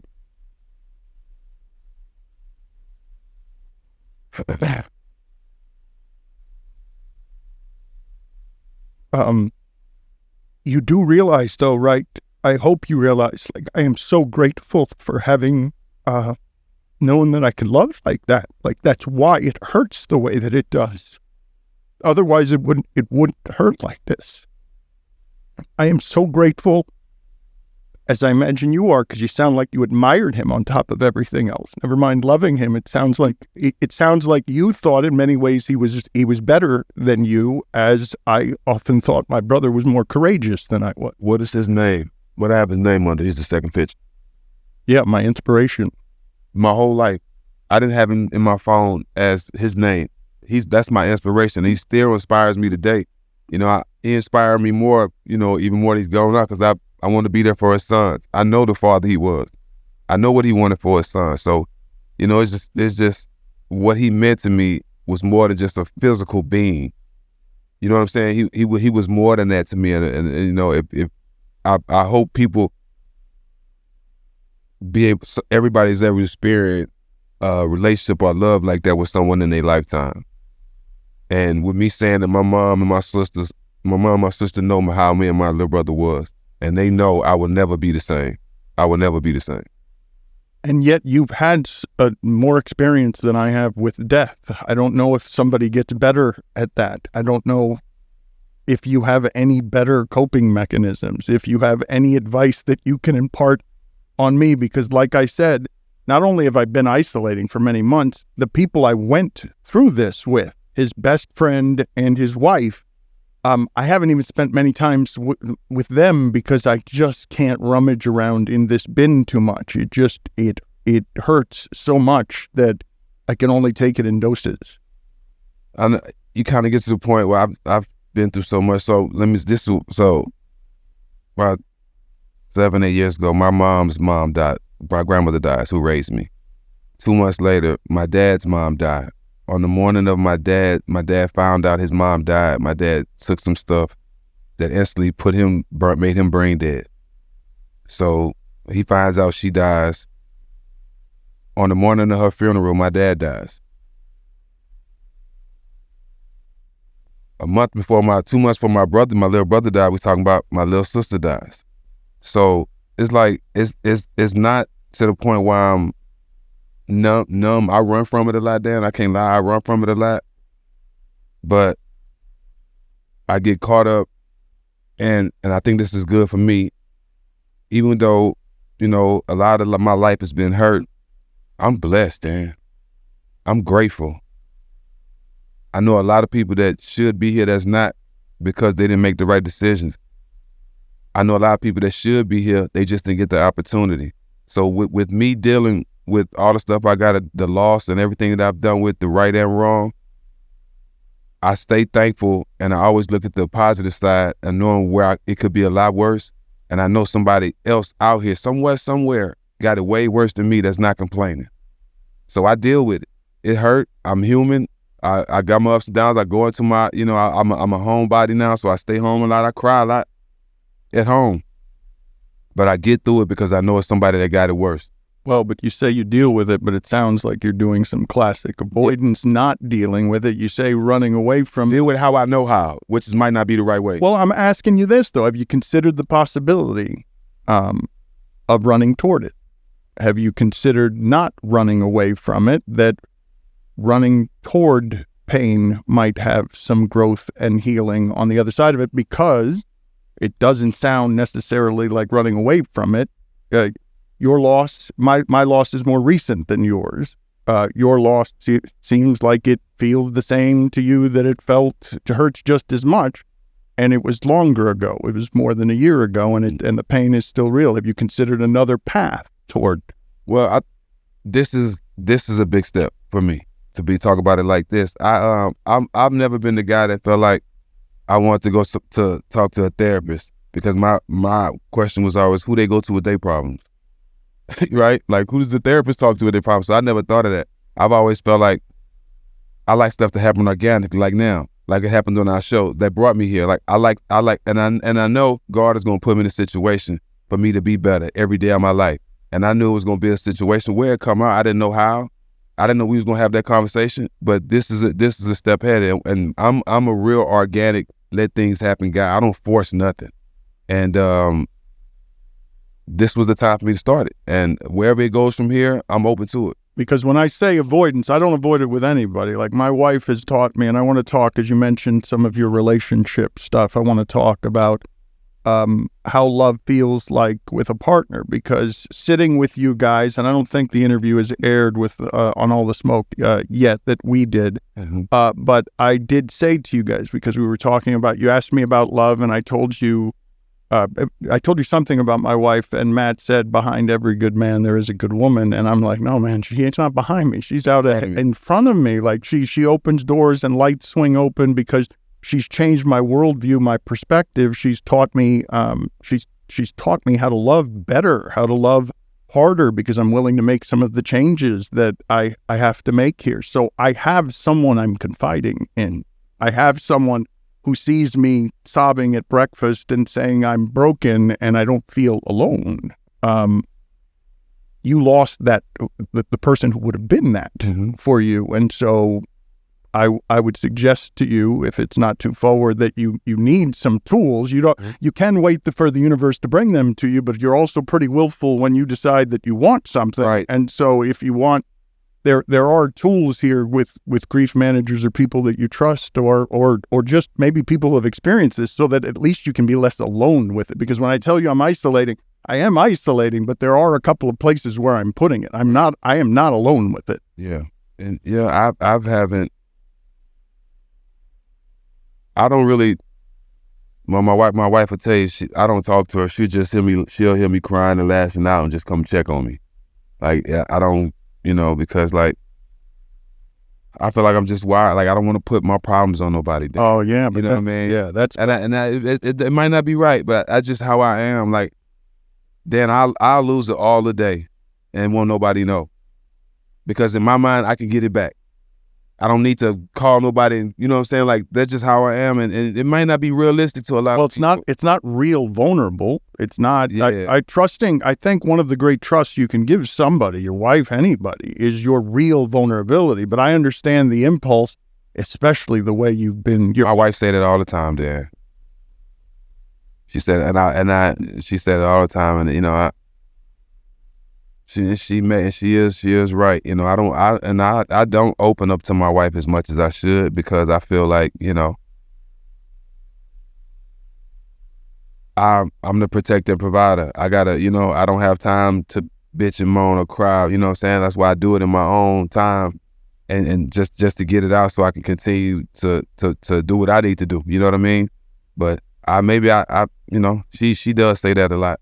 Have you considered that your relationship might be deeper if you weren't so stubbornly male that way? I understand how you become that stubborn. I'm definitely stubborn. My wife, she's 100. I'm definitely stubborn. No, she'll bring up stuff. Well, I'm like, baby, I don't want to talk about it. I got it. I deal with it. You know what I'm saying? And I bottle it up, and go in the room and pull my hair out, trying to come up with a solution.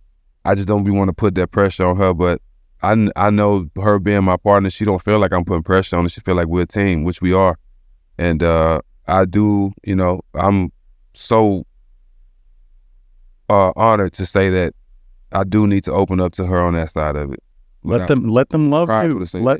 Let people love you. Like if you love hard and you get the joys, and I gotta stop giving. I should accept it too. I get yeah. Well, especially though, it's tough to be with the vulnerable. It's tough with the vulnerable stuff because that's where you leave yourself most exposed. And I can't even begin to understand, even as you described it for us, the way that you were shaped. I understand how it is that you would always feel the need to be, I'm in charge. I will lead here. I can handle anything because I have. I've told you, I'm not as tough as you are. I have not had I don't have these experiences that would scar me, but it's also becomes armor, becomes barbed wire, becomes sandpaper. And it's not always good because, you'll look unapproachable that way. And I'm the most approachable, I'm the most approachable person ever, but what you hear about me and you'll see me just standing there minding my business, like, oh, he's not I'm a fan, but he might hit me or something like that. And that's the downside of it, and which I hate. I said it the other day, I don't want to walk in the room, Dan. I worked so hard. I've done so many great things. I don't want to walk in the room as, here comes Steven Jackson from the Brawl that got in the shootout at strip club. No, I want to walk in the room as a award-winning podcast, production company owner. I want to walk in the room as a man who is receiving the Lifetime Achievement Award from President Biden in a couple months. I want to walk in the room as a guy who's been honored, a jersey's been retired at OK. I want to be honored for the good things, known as the good things, not just that, and I worked so hard for that. And, a lot of people live off the bad things. They feel like that makes them continue to be liked. I don't want that type of like. I want to be liked from people who respect my evolution, how I've evolved, how I've grown, and that's where I'm at today. So that's why I'm willing to listen to you and to be open to certain things, because I wasn't this guy 10, 15 years ago, especially when I was playing in the NBA, because of how they treated me. I should have been an all-star 4 or 5 times, but I wasn't, because I was loyal to my friends, because some guys was about to jump my friends at a strip club and I jumped out and helped them, and I had a gun license. Like, they don't get into the facts of those things. So, I've never been shown who I really am, you know what I'm saying? And to the point, I don't care what people think, but I care what people think that I love. That matters to me. Well, you mentioned your inspiration, and you mentioned 3 children with his high school sweetheart. Have you considered that the way that you are keeps you from the kind of loving relationships you said with some derision? I've had a number of kids with many women. Mm-hmm. Have you considered the idea that your way of being might keep people from getting to know the most vulnerable you in the way that can result in lasting joy and love? Yeah, I know I definitely play a part in that. But also, I've been brutalized and taken through court systems by people whose lives I've changed.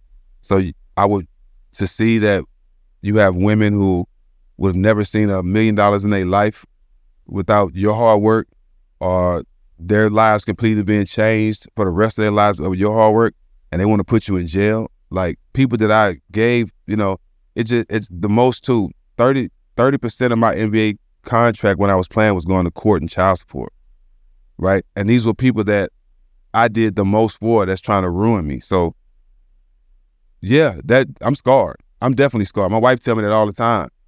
But with taking my responsibility and my fault in it, my fault wasn't that.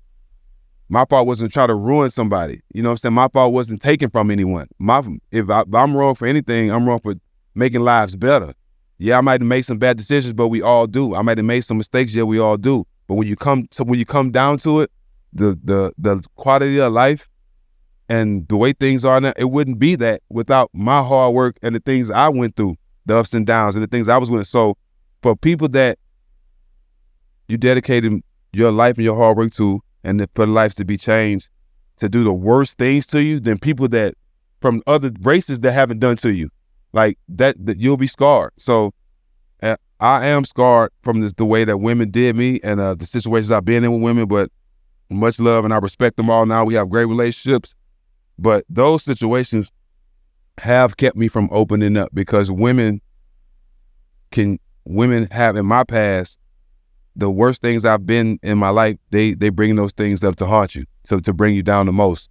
You know, the bad things I've done in my life and the worst things that have been said to me in my life, Dan, has come from people that I've been in relationships with because they know what to say to hurt you.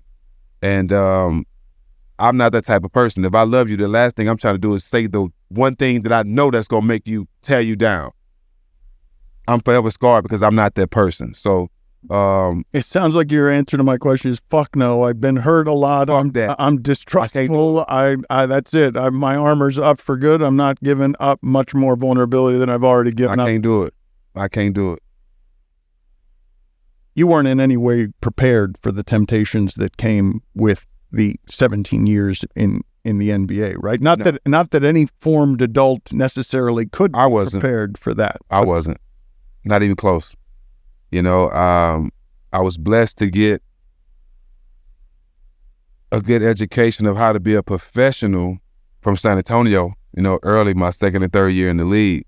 But the mindset of me doing it my way, you know, it hurt me a lot. You know, I confided in certain people, you know, like Steve Smith and certain guys. But, you know, once you leave those teams, your relationships change. So, you know, I'm on teams now. I'm going to teams like Atlanta, Golden State, Indiana, where me and everybody really the same age.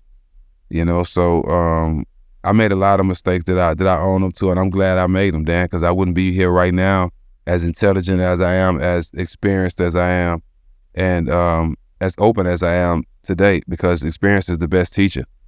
And I know a lot of guys who went through situations but didn't learn from them. Guys that were the all-stars, guys that were you know, on all the commercials and stuff like that, but they didn't take, you know, they didn't pay attention to the good and the bad. You know, they just worried about themselves and not looking at the total aspect of things. You know, like even with Rachel, people wouldn't think out of all the people that Rachel done came through with the NBA will be tight like that. Rachel Nichols, who was also part of all the smoke. Nobody would think that, right?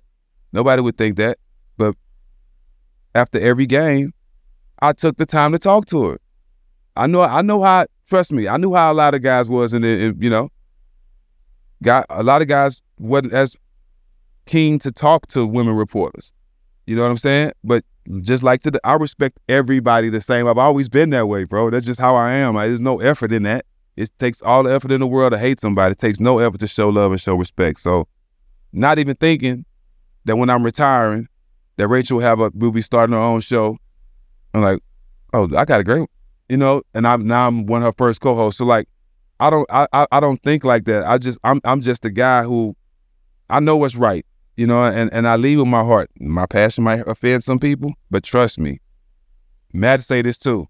Stak don't talk much, especially when it comes to business stuff with all the smoke. But when I say something, it's normally valid. You know what I'm saying? Because I play my part. I always say one thing about me. You know, Tim called me the ultimate teammate, but I love being the star of my role. I don't overstep whatever my role is I need to do for any team I'm on. You can put me anywhere. I guarantee you, it's a role that I can fit in.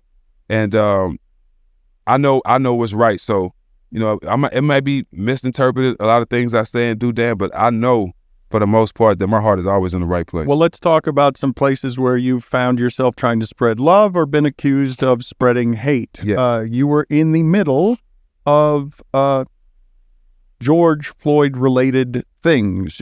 You were friends with George Floyd. You physically, people have noticed this, facially, you look like George Floyd. The specifics of going through all of that, what can you tell me about what you learned, what that felt like, how turbulent all of that was, personally? It just, when I first picture it in my mind, it reminds me like scenes of a movie. Like I never thought that I would be the face of the biggest civil rights movement ever. 50 states and 18 countries all protested. It's never been done. I never thought I'd be the face of that. Growing up, me protesting and leading a march, like those things never crossed my mind. That wasn't in my future. I never thought that. But I've shown a number of times that I'm loyal to my friends, I'm loyal to a fault. So I had no idea what I was doing, Dan.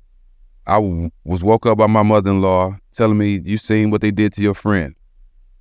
I'm like, what friend? In Minnesota. I'm like, my friend in Minnesota. I'm not even thinking about it. So I'm half asleep. My daughter's with me. So I look at the message and I just put it back down. I kind of doze back off and my phone is buzzing. So I answer it, and my homeboy from my hometown named Mike D. He's like, man, you see what they did to Georgie? I'm like, Georgie? I'm like, George?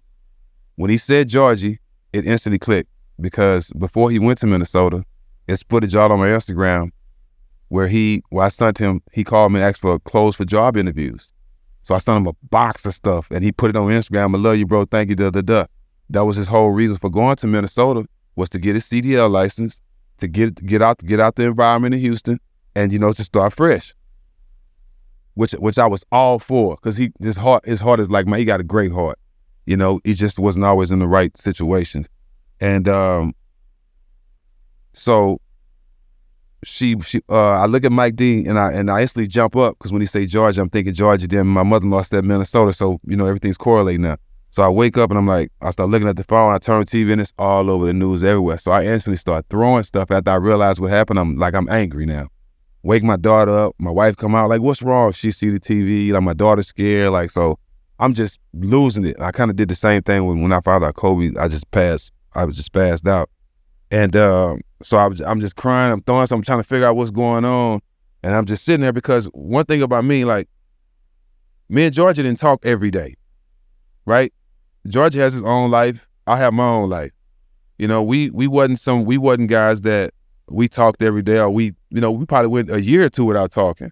But when I go to Houston and he's in Houston, I know exactly where he is, and I pull up on him and we start talking like we've been talking every day. So that was our life.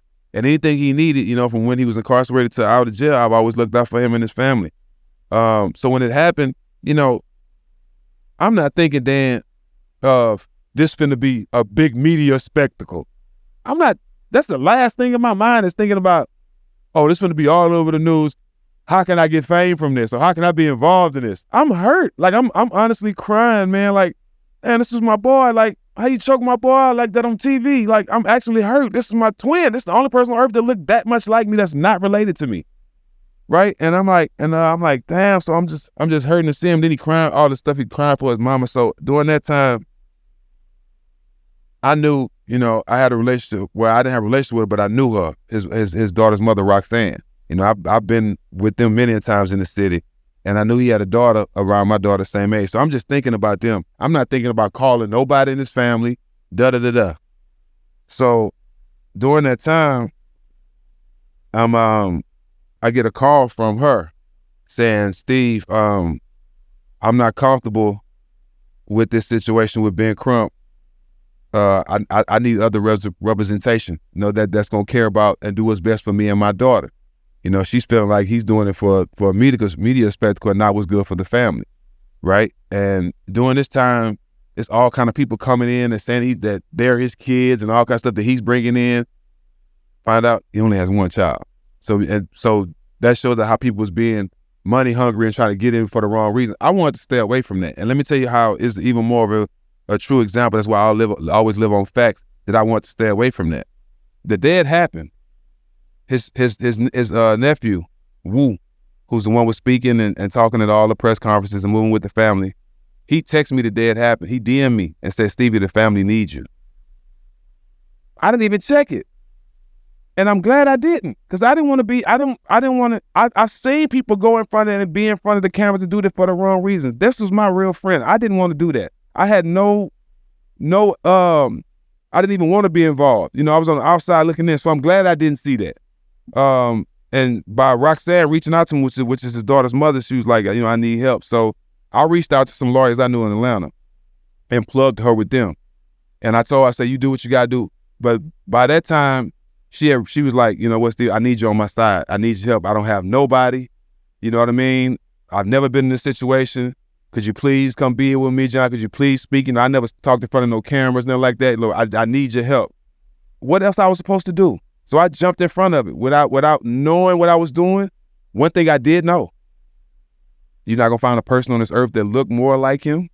And you're not gonna find, a lot of times when this happens to people, minorities, where they get killed by police, stuff like that, they don't have someone that's a celebrity that the world knows speaking up for them. I knew I had that to my advantage. So, bam, it is what it is. You want me to be the face of it, Roxanne, you want me to stand and speak for it? I'll do it. You know what I'm saying? Not even thinking all the stuff I'm risking. I'm not even thinking that, Dan. I'm not even thinking that, but this is how God works. Now that I know, I didn't have to worry, but as you see the whole time, Showtime never went against me because they know my heart. They knew me. The people that know me, never question me. So that felt good that I never got questioned by the people I'm working with. You know what I'm saying? Because they knew my heart. And then I was getting death threats. Still probably get a death threat text with somebody saying George Floyd is a fentanyl addict. You and him should die. To this day, right? Because there's so many people that live with hate, but during that process, I saw so much. You know, I saw hate, but it was coming from everywhere. I can't name one race that it didn't come from. It came from my own race because it wasn't them up there being the face. You know, you got activists that do this stuff every day that die for this moment to be in front of the camera. They mad because it ain't them. Then you got people who really hate black people, who really want to see us dead. I'm getting hate from them. I'm getting hate from people who think that just because I'm standing up for my black brother, that I hate every other race. I'm dealing with the hate from all that.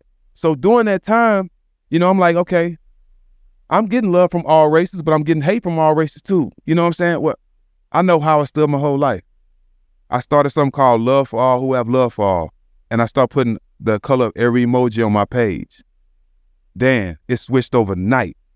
It switched overnight, the support from everybody. Just because you don't know how I stand, I shouldn't have to go through this to show you that I stand for what's right and what's right only. I shouldn't have to come out there and show you that I love everybody. If you knew me, if you was with me during my life, I've told somebody from every race that I love them and mean it. That's why when I came out with the love for all, it wasn't no hesitation. It wasn't a thought. It wasn't something that I did that somebody else gave me. No, this is how I really feel. And I was able to do this and get some justice for George Floyd. Trust me, we had a lot of change during that time, but nothing's changed. It's been 100,000 police killings since then. You know what I'm saying? So many. So nothing's really changed, but it felt like it at the time. No, it felt like a movement, a big shift. Mm-hmm. It felt like a big shift, and I'm glad I had a part in that. But and then I never called myself an activist. I would never disrespect the real activists who spend their full life dedicating themselves to the betterment of humankind, of mankind. So I would never put myself, but at the same time, I was put in this situation that either you the barbecue or mildew. Without a game plan, without a blueprint.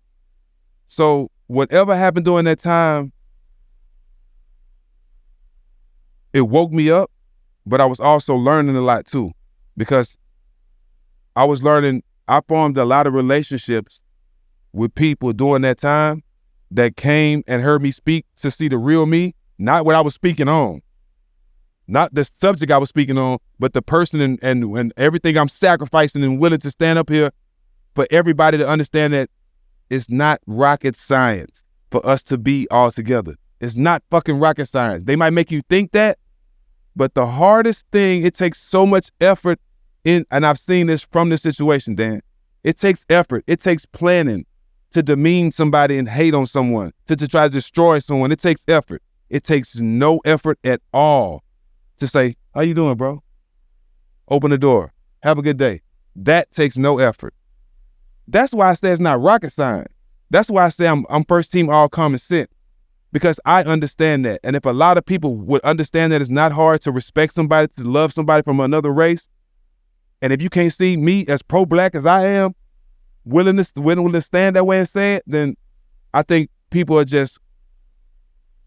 they digested so much hate that it's impossible for them to throw it all up. But I wasn't raised that way. What do you feel like you learned from all of that? I learned that you can't save everybody. You can't help everybody. And that was my biggest thing to take from it. You know, you can have the best heart, Dan. You can go out your way and try to do all you can to help everybody that you feel need help.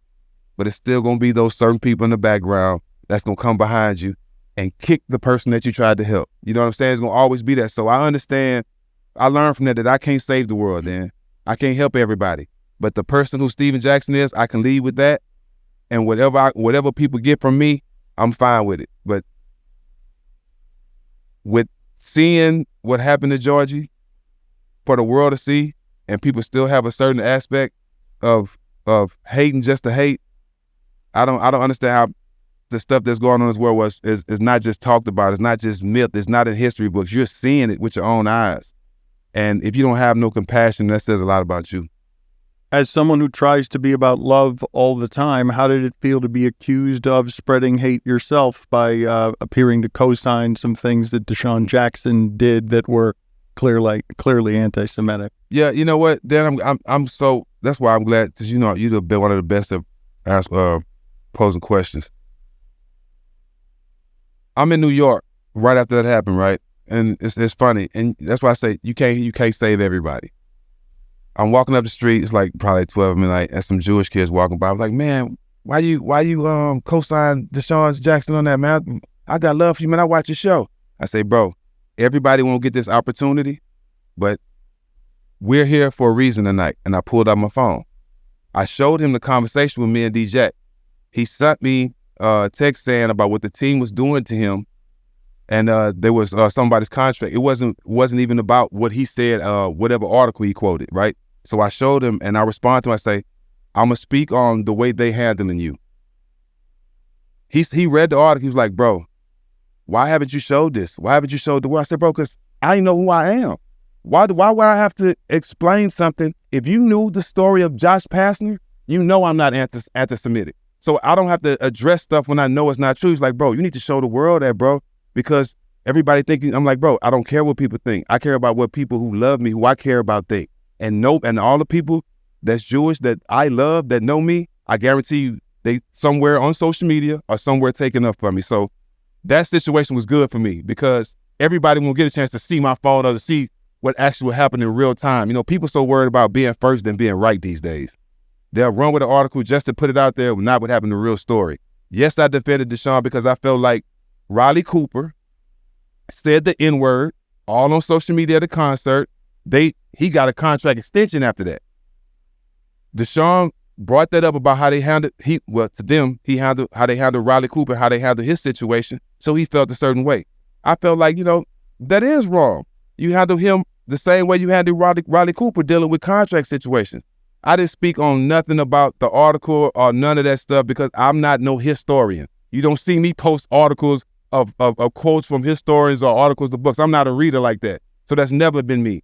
So trying to put me in that box, I wasn't buying it. I know who I am. So, but it was tough dealing with it because, people always going to go with what they read and not going with the truth. So I'm glad I'm able to answer this question because I never really spoke about it, but I didn't get no call from Josh Pastner. Yeah, but a lot of people would say, okay, so he has a Jewish friend. That's like somebody saying, black friends, therefore I'm not racist. But how else can you give an example of not being anti-Semitic without saying that you have a relationship with a Jewish person? There's no other way. Well, there are other ways. Give me one. I mean, that you're not anti-Semitic by coming out and flatly saying that I am not in any way. I've never showed, but you shouldn't have to defend yourself when you've never showed a sign of being anti-Semitic. You see what I'm saying? I don't have to defend myself because I never said anything to show that I was a sign of to being anti-Semitic. So that's why I never defended myself. I want to segue here into something that I would like to show you because I don't think that people have done this with you. Mm-hmm. I think that there was a time that you did some of this. You've had a conversation with Ron Artest about this, and you've done some of this with Matt Barnes. And so you help me where I'm hitting sensitive areas that you don't want necessarily hit, because when I saw you do this with Matt somewhat, you looked like you were uncomfortable, sort of recreating the video that I'm about to show you now from the Malice at the Palace, where you can take us through here the play-by-play. Some context I should give the people here before we start on details I don't think they know here. And first of all, Ben Wallace, feared by all, respected by all, definitely respected by me, had just lost both of his parents. Yes. So he's grieving. Ron Artest is not looking for the fight here. He is not looking for an argument, and he has been told by mental health therapists to get out of situations that trigger him, and so he lays on the table here and isn't being an asshole, correct? He is trying to separate listening to what his therapist told him. He is trying to separate himself from this situation, and then it just keeps escalating and escalating and escalating. So I knew Ben lost somebody, but I didn't know it was his parents. We knew because he almost didn't play that game. So in the conversations that we just had about grief, you can understand how, because I want to circle back on some of the things that you were talking about. I think you said you passed out when Kobe died from your anger. No, I didn't pass out, but I responded the same way with just throwing stuff and I left out the house and just took off walking like I just spazzed out, lost it. Because we'll get back to that in a second. But so how things escalate, you're surrounded by paying customers, and at some point here, Ron Artest gets hit with a drink. So take me through this from your perspective, what it is that you're seeing and what it is that you're remembering here through this. Right, at this point, pause. Can we pause it? Yeah, pause that real quick. At this point, so right now, Ron is calm on the table. His therapist told him, when something happens like that during the game, go somewhere, lay down, or, just try to put some headphones on the block out. He did exactly what they told him to do. But at this time, Ben is walking off, Ron is laying down, but it's the players on the other team that's still talking and still pushing and stuff. So during that time, I walk around, y'all a little bit ahead, but I walk around and I pull out my jersey and square up with Rip Hamilton and Leslie Hunter. Rip Hamilton is a friend of mine. This is a good friend of mine. I just told we was in a McDonald's game together. So, but it's just a rivalry at the time, so we willing to go at each other. You did pull out the shirt. I squared up. I squared up. If that's what y'all want to do, like we trying to break it up, but y'all still talking. So let's fight. If that's what we gonna do. You were the only one who pulled out his jersey though and squared up. Like if this is what we about to do, right? So I seen that wasn't really what it was. They really didn't want to fight, So I'm glad because I didn't want to have that bad blood with Rip. I love Rip Hamilton. That's my real friend. And so I ended up going back to by Ron, and by that time, as I'm going back, the beer comes, and now you can play the tape. Ron goes first. I'm right behind him. But as you see, pause it. As you see, this is another reason why I should feel like I should get my money back. If I was going in the stands to just throw punches, it's 100 people that I jumped past that I could have punched.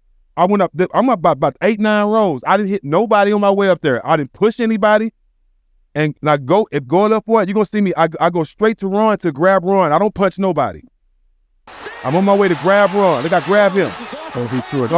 Go fade. I can't go back. Go Stak. But as soon as I get to Ron, I put my hand on him. A guy throws another beer in his face. I'm like, come on, bro. All bets off after that. You ain't finna get away with that. And that's not, I was forced to throw that punch. It wasn't I was going up there to punch people. I could have went up there. I could have punched people on the first 4 or 5 rows. I'm going up there to help my teammate because my coach is going. My coach got him. Yeah, that's where it happens. You're the first one there. I'm the first one there. And as you see, I was really going to finish. I was going to go stump him out. But they grabbed my jersey and my teammates grabbed me, which I'm glad they grabbed me because I was going to hurt that dude. I'm in Port Arthur right now. I'm not in Detroit. I'm in Port Arthur, Texas at a club right now. And I'm in survival mode. As you see, everybody grab. I'm in survival mode. But why everybody grabbing me though? Well, they know who's dangerous there. Well, everybody's grabbing me. Well, but because you're the most enraged, and furthermore, my brother C came up there solely to get me out the stands. He came up there solely to get me out the stands. You're saying you were going up as peacemaker right up until you see a drink right in his face. Footage don't lie. That's why when they came down so hard, I'm like, bro, he was assaulted twice, and y'all didn't say nothing about neither assault. So if I'm wrong and you finding me $3 million for defending my team, and after it's clear that this guy threw a beer in his face, I know what this is. It's not about right or wrong. I did think one of the things, I've said this before on our show, that was fascinating to watch is that immediately after this fight, the coverage of the media at ESPN primarily, which is what I was watching, was pro-player. It was the customers shouldn't do that. And then the following morning, all of that changed in a way that I'm like, somebody made a call here. Somebody didn't like the way that was being talked about. And then the whole story shifted because all I heard was people defending players. Mike Tirico was on air. The fans, they're thugs. It was solely about the fans. The next morning, we getting dragged. Oh, we like, hold up, bro. We was at work. Oh, y'all not gonna talk about them throwing stuff at the bus when we leave, and y'all ain't gonna bring up none of that. Oh, we know what this is about. This is about the business of basketball. This is about black athletes with all this money should be acting like this. We trying to change the dress code and change this shit anyway. You know what? We gonna use them as an example. That was dead ass wrong, and they know they wrong. That's and that's why I'm glad that the documentary came out. By no response from them, or even try to fix this shit when they see how wrong the league was. That shows exactly how they stand on that side. Have you come to grips? I know we started with some of this because it seems bittersweet. You're one of the few people your age who could be on the cover of What Up All the Smoke Is, and be with your arms crossed, still at your age, and everyone knows that it comes with a street credibility and a loyalty. The person that is there, everyone feels like they know what he's about, but they know this much about what you're about. If this is all they're using, that's not even 10%. The lawyer part of me, yeah, you see that on me. You see that I'm a solid guy. But I'm so much more than that. And you know what, Dan? I don't care if people that don't matter to me look at it a different way. I don't. But because I don't come in contact with you. You're not in my daily life. I care about the people I'm around. I care about the people I work with. I care about the people that I'm willing to do things for and reach out to and do give back. I care about those people because that means something to me. Because I'm around you, because we cross each other every day. I want you to know that you have a loyal person around you. I want you to know that you have somebody that's going to speak up for you the same way, or talk about you the same way when you're not around. I want you to know that I am consider myself the most solid guy ever. I want you to know that's where I stand. But if you're not around me, I'm not going to put in that effort to let you know how great I am, because it doesn't matter. The people around me need to know that, and that's how I work. That's how I live my life.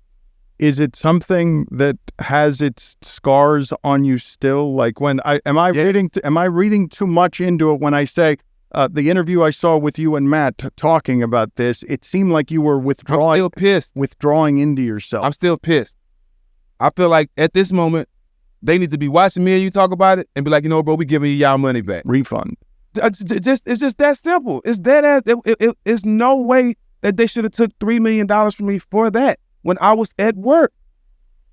I wasn't in the club. I wasn't just being a thug. I was defending my team. The tape shows everything. Okay, if I would have jumped over the first row and started punching fans right there, yeah, kick him out the league. Dan, I was not that person at all. So they was trying to paint a total picture of me and Ron. They couldn't really do it with J.O. Because J.O. was an all-star. He's one of the best players in the league. And J.O. wasn't in trouble. J.O. wasn't that type of guy, stand-up guy. You respect him on the court, but he wasn't that type of guy. So they cleaned it up with him. They dropped his games, I think, to like 5 or something like that. But they upheld it with me and Ron for some reason. I know the reason now, because the picture they wanted to paint. And what happened after that? Dress code, all that other stuff. So I knew what they was doing. We just gave him ammunition to do it quicker. What do you do with your anger? You've said now a couple of times that you retreat from your wife and go be angry by yourself. You throw things. There seems to be, I've learned, I've repressed anger most of my life. I would say the last 4 or 5 years, I've seen anger make an appearance. I'm uncomfortable with it, and I've had to learn that all anger is information. It's data for me, and there's stuff on the other side of anger that I can learn. If you're stopping, though, at just anger, at just throwing things, and now the release, but I'm not going to examine what happened there, like how in control are you of your anger and where it leaks out? I'm more in control of my anger than I've ever been in my life, because I don't let it consume me, right? I used to let something that I'm mad about weigh on me for weeks. Can't get nothing done. Don't want to talk to nobody. I'm pissed off at it. I'm not like that no more. My friends will tell you, like, I'm to the point now where I don't put myself in positions to be angry. I don't put myself in positions or places where something can set that off. I buried Wacko Jacko a while back. That's what Al and Baron Davis and all them call me, Wacko Jacko. I don't even want to see that person. So what I do now is I'm great at worrying about things I control. Right? Jim Gray told me, Jack, a lot of times when you think about something, don't hit send. I'm in control now. I don't hit send when I want to say something. Right?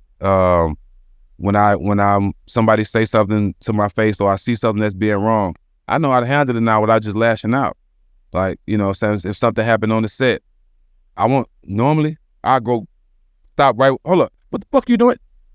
Matt, I got it. You know what I'm saying? So like, I've grown, and I'm happy to say that I've never been more control of my anger than I am now, and I'm so proud to say that. Where and how did you bury Wacko Jacko?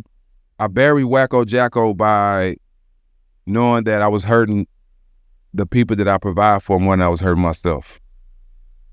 That's when I was perfect example. When I first got divorced, and I was going through my divorce and all that, it was something that I needed to do for my daughter, and I couldn't do it because my bank accounts and all that stuff was frozen.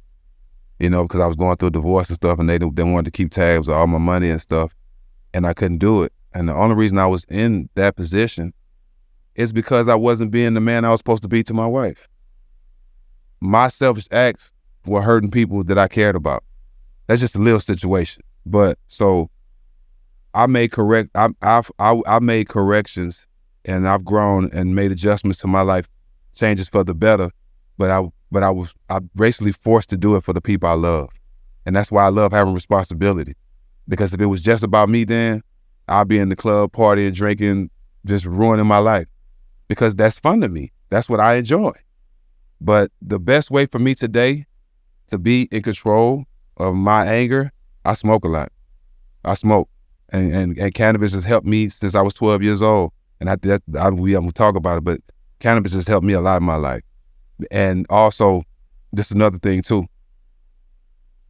Praying 5 times a day. So I can be angry, but I got to pray in a couple hours. I can't go in a prayer angry, and I don't come out of it angry. So it's really hard for you to piss me off and say something to me that's going to last. You know what I'm saying? It might last for a couple minutes, but either I block it out or I got to pray. But when I go into my prayers, it ain't nothing negative. And when I come out of it, I'm ready for whatever the next problem is. So those two things, cannabis and praying a lot, definitely helps me. I don't think it's, to be honest, I'm going to say this, Dan, there's no human being that can help me. There's no human being that can help me. Because at the end of the day, I know what's best for me. And I look in the mirror every day and know I'm not perfect and know what I'm doing wrong. And I deal with it. So if you can't look in the mirror and make adjustments by you telling yourself, how you think that you're going to actually take heed to something somebody else tell you? Right? I look in that mirror, Dan, I deal with everything in real time. I don't make up nothing. The stuff I'm dealing with in my life, Brian and Matt will tell you, I share with them. I'm an open book, but I deal with it head on. And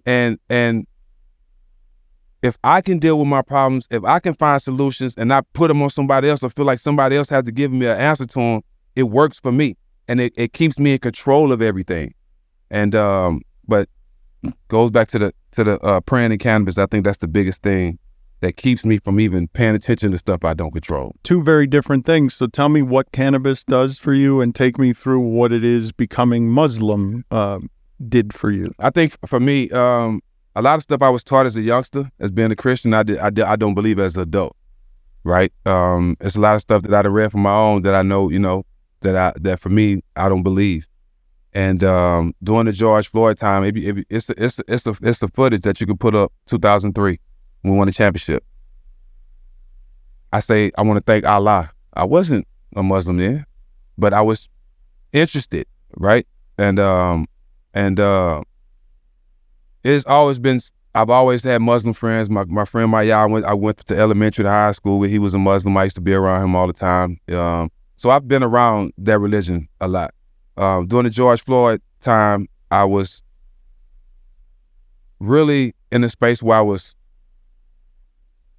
not learning, but I was open to understanding, right? Because I was trying to be the face for all races and speaking for equality for everybody, and with standing up for my black homeboy who was murdered by a white guy. You know, I'm just trying to figure it all out. So and during that time, you know, I was open to learning and to understanding a lot of things, and I knew that a lot of things that I was taught growing up wasn't true as an adult. A lot of stuff, and so I wanted to learn for myself, and I started, you know, studying, and I was interested in the religion for the simple fact that all the people that was Muslims that I knew stood on what was best for black people. And that's something that I cared about. Also, when I started getting more and more to the religion, I understood that you're going to be criticized by your own religion, whatever religion you in. I understood that because not everybody's going to agree with me growing up a Christian and becoming a Muslim. So before I even became a Muslim, I knew that I was going to deal with a lot of backlash to that because everybody got their own opinions of what you should be, right? Everybody got their own opinion of what you should be and how you should live your life. But for me, it wasn't nothing that I planned, right? I woke up one morning, I had been reading the Quran, and I got a lot of friends in Philadelphia, a lot of friends, like my second home. And I called my friend Tone Chubb, and I'm like, you know what, bro, I want to take my Shahada today. I feel like, you know, it's the time for me to start getting deeper in my religion and to understanding it. Also, for me, before I even became Muslim, Dan, I tell people this all the time. People say, how do you live your life, Jack? I live my life every day to show God that I deserve everything he blessed me with, because I know that I don't deserve it. Right? So, and he still blessed me. I'm here with you. We just signed a new, like, he still blessed me. So I wake up every day to show God I deserve everything he blessed me with. So taking my Shahada, it was something that I wanted to do because I knew it would, in some ways, it will force me to become better. I never stopped smoking in my life. I stopped when I became a Muslim. And it gave me a lot of clarity. Every year I got to stop doing Ramadan. That's the most clear-minded month I have. So it's so many positives from being a part of the religion that's helping me. Now, Dan, I ain't supposed to smoke with being a Muslim. It's a lot but I'm not trying to be perfect. And the people that's involved in the religion, they don't judge me. They understand that it's a marathon, not a sprint. So I'm doing what's best for me. I know my heart is in the right place, and I know I'm not perfect, and I know I'm not the mascot of Muslims, right? I'm not the Muslim you should follow, but I am Muslim, and I'm honored to say that, and I think it's definitely helped me as far as me processing things during the course of a day. Like I said, it's impossible for me to stay mad, but it also puts me in a state of focus where I'm constantly asking for strength and understanding to be great at the things I got going on. I can get that from talking to somebody. I have to be able to close my eyes, Dan, and really go somewhere else to put myself in a mind frame that I can continue to be great, because the world has been telling me for so long that I ain't shit. Your life has been a sprint, though. It's been survived day to day to day. So 5 times of prayer and discipline to slow your life down, the serenity of that must be helpful to just slow your life down. Coming here, being able to be in that hotel last night and just look out the balcony, smoke, and just relax. I can't tell you the last time I've done that. That's why I woke up this morning so rejuvenated. So when I get the times to do that, Dan, I take advantage of it, because, you know, I put myself out there for a lot of people that I care about. You know what I'm saying? I'm going 110 miles per hour, but at the end of the day, I'm going the right direction. Seems like you've got a lot on you, though. It seems like I'm still correcting wrongs from 15, 20 years ago, Dan. And I ain't complaining. I did it to myself. You know what I'm saying? But I have the opportunity to correct them. And I'm sitting in that. I'm not worried about what I've done. I'm able to correct them. I'm sitting here with a award-winning show. I'm sitting here just doing the deal with you guys and DraftKings, Metalwalker Draft. Like, I'm not finna sit in that. Yeah, I made those mistakes. Yeah, I've done that, but I'm not that person today. Whether you believe it or not, that's fine. I know where I'm at. Well, grateful instead of regretful. Yes, grateful instead of regretful. It's a huge deal. The cannabis, though, since 12 years old, what does it do for you? Does it soften? Does it just slow your mind down? How does it help? So growing up, and my homeboy, my little brother Ted Ross, cannabis kept us in the house. We'll smoke, go play the game, and stay in the house. It kept us in the mind frame to stay away from the bullshit because it's hard to get away from. And and this what I say. When I say this to people, they understand me, get to know me more. I smoked my whole career down. When have you ever heard anything about me getting suspended for games, getting pulled over with it, in the car arrested? Never, right? I smoke more than anybody. You know why I haven't? Because I don't smoke to be seen. I'm not smoking to be hip. It helps me relax. It helps me deal with my day-to-day. It helps me deal with things because sometimes I do get frustrated and I'm real passionate, Dan. So as a kid, yep, it helped me stay away from things. It helped me stay in the house. It helped me, be more relaxed and enjoy life. I'm always happy. But as an adult, it helps me escape. It helps me understand things. It helps me relax. It helps me sleep. I don't take medicine. I'm knock on wood, I'm hardly sick. Thank God I'm hardly sick. I contribute that to cannabis because because it relaxes me. I've never had any surgeries or injuries because I'm always relaxed. I'm always in a good space. And I feel like if I was taking painkillers and all that stuff, my body would be all messed up right now because I played with a broken toe for 3 years and my only medicine was cannabis. So it works for me. And I tell people all the time, do what works for you. You know what I'm saying? It might not work for everybody else, but it works for me and it puts me in a place where I'm high right now, Dan. You didn't even know. Nobody knows. I do everything this way.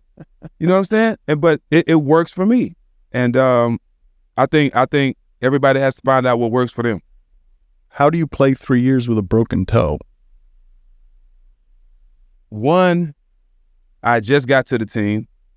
2, we start playing well. 3, I was trying to get an extension. So those 3 reasons. Your pain threshold must be pretty extraordinary. I ended up having to have that. It was all kind of, so when I ended up looking at the bottom of my foot, it was, the bone had broke. So it was like 5 pieces of sharp bone stuck in my tendon, like knives. So every time I run, I jump, everything. I did that for 3 years. He couldn't understand how I did it. I said, if you knew what was at stake, you would have. If you knew what was at stake, you would have. I worked too hard to get here. You know what I'm saying? I knew I'd get it, if I could play with it and still be successful, I'd get through it. But it was just something I had to do at the time. What was at stake? I mean, I know, but through your prism. My career, my extension, and what I'm trying to build and shake off. The brawl, the shooting at the strip club, I'm trying to shake all that off. I want people to see my basketball because I am a good basketball player. I can play with anybody. And I was getting a chance. I was the captain of the team, and Don Nelson was basically showing that you're the guy. You know what I'm saying? Besides, Baron Davis was the best player, but I was the captain of the team. When people believe in you, they don't lose you, huh? It's and I say this all the time, and that's why I'm forever loyal to him. Like, for somebody to believe in you and appreciate you is the best feeling in the world. I'm coming off, as soon as I get here, I'm getting suspended 7 games from a shootout at the strip club, and you make me a captain? Let me tell you how it happened. I'm there a couple of days.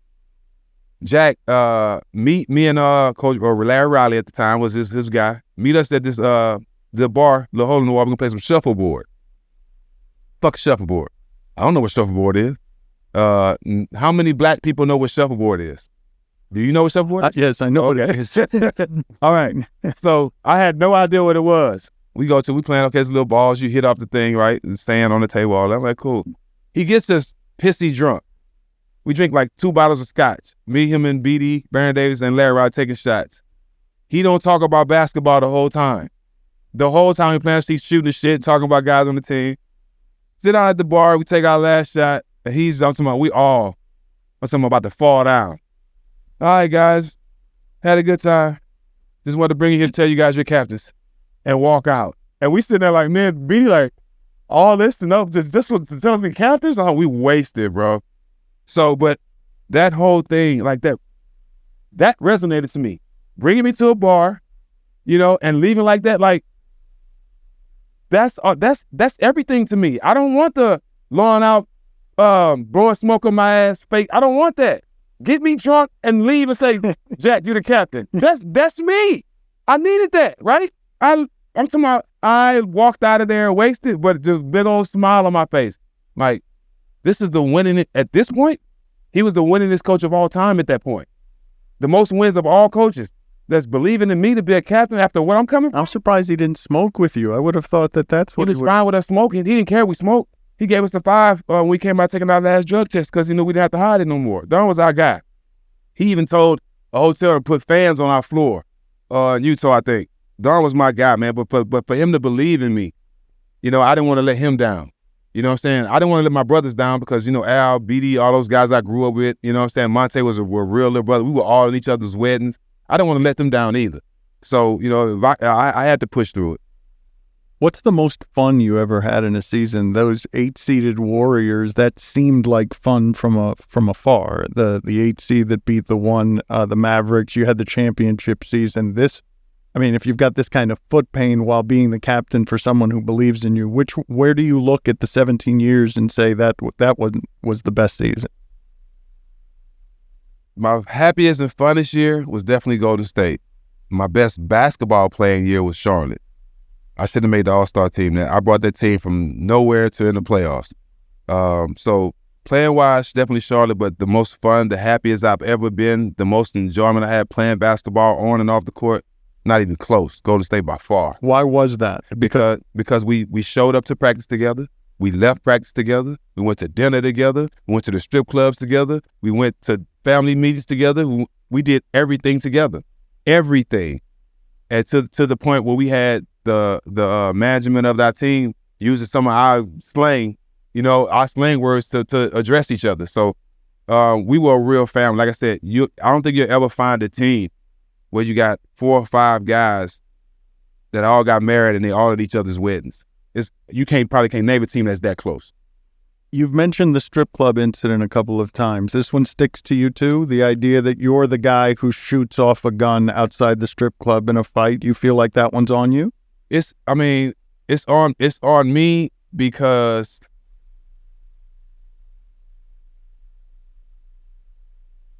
I should have known from the brawl that everybody don't respond how they don't come from where I come from. Like, I'm automatically thinking somebody on my side finna get hurt, and I got to go all out to make sure it don't happen. And you know what's crazy? Since it happened, I've actually talked to people on Instagram that was actually there. So I've heard 20 different stories because once I get hit by the car, I don't think people know the story or may not know the entire story. Okay, so it's training camp. Guys want to hang out before the season starts. Me, as a guy named Snap Hunter, who was trying out for the team at the time. Me and him are real close. My wife and his wife at the time were close. So we were hanging out with them all day, shopping, getting ready for the season to start. I haven't seen my teammates all day. Al calls me like, bro, the team going out. We all going out. Just a little team camaraderie before the season start. I'm like, bro, I'm tired, man. We've been shopping with the wives all day. Like, nah, bro, come. You don't come. You work hard of the team. Like, so I'm like, cool, I'll come. So me and him go out. We meet them at the strip club. I go on the strip club and didn't have one drink. Nobody's drinking. A couple guys drink, but I'm not drinking. And not even smoking at the time because we begin the season, we get drug tested. So I'm clear of mind. We in there, we having a good time. Like I said, I was with my wife all day. So really, I'm not even in partying mood. I'm tired. You know what I'm saying? We both exhausted, but I'm in there chilling. So Al says, I'm finna go to another spot. I'm like, bro, I'm going home. I'm tired. So as we're leaving out the club, I hop in my car. Al's pulling out. He makes a left out the lot. I'm pulling up to the lot to make a left out and go the same way with him. But as I'm pulling out, Jamal Tinsley is coming out the club. And some guys are like running behind him. So, hey, if I was selfish, shit ain't me. I could have went on home, could have read about it in the news, whatever. I ain't suspended. I'm good. I got my job. I could have easily been that guy, Dan. That ain't in me. I ain't that selfish.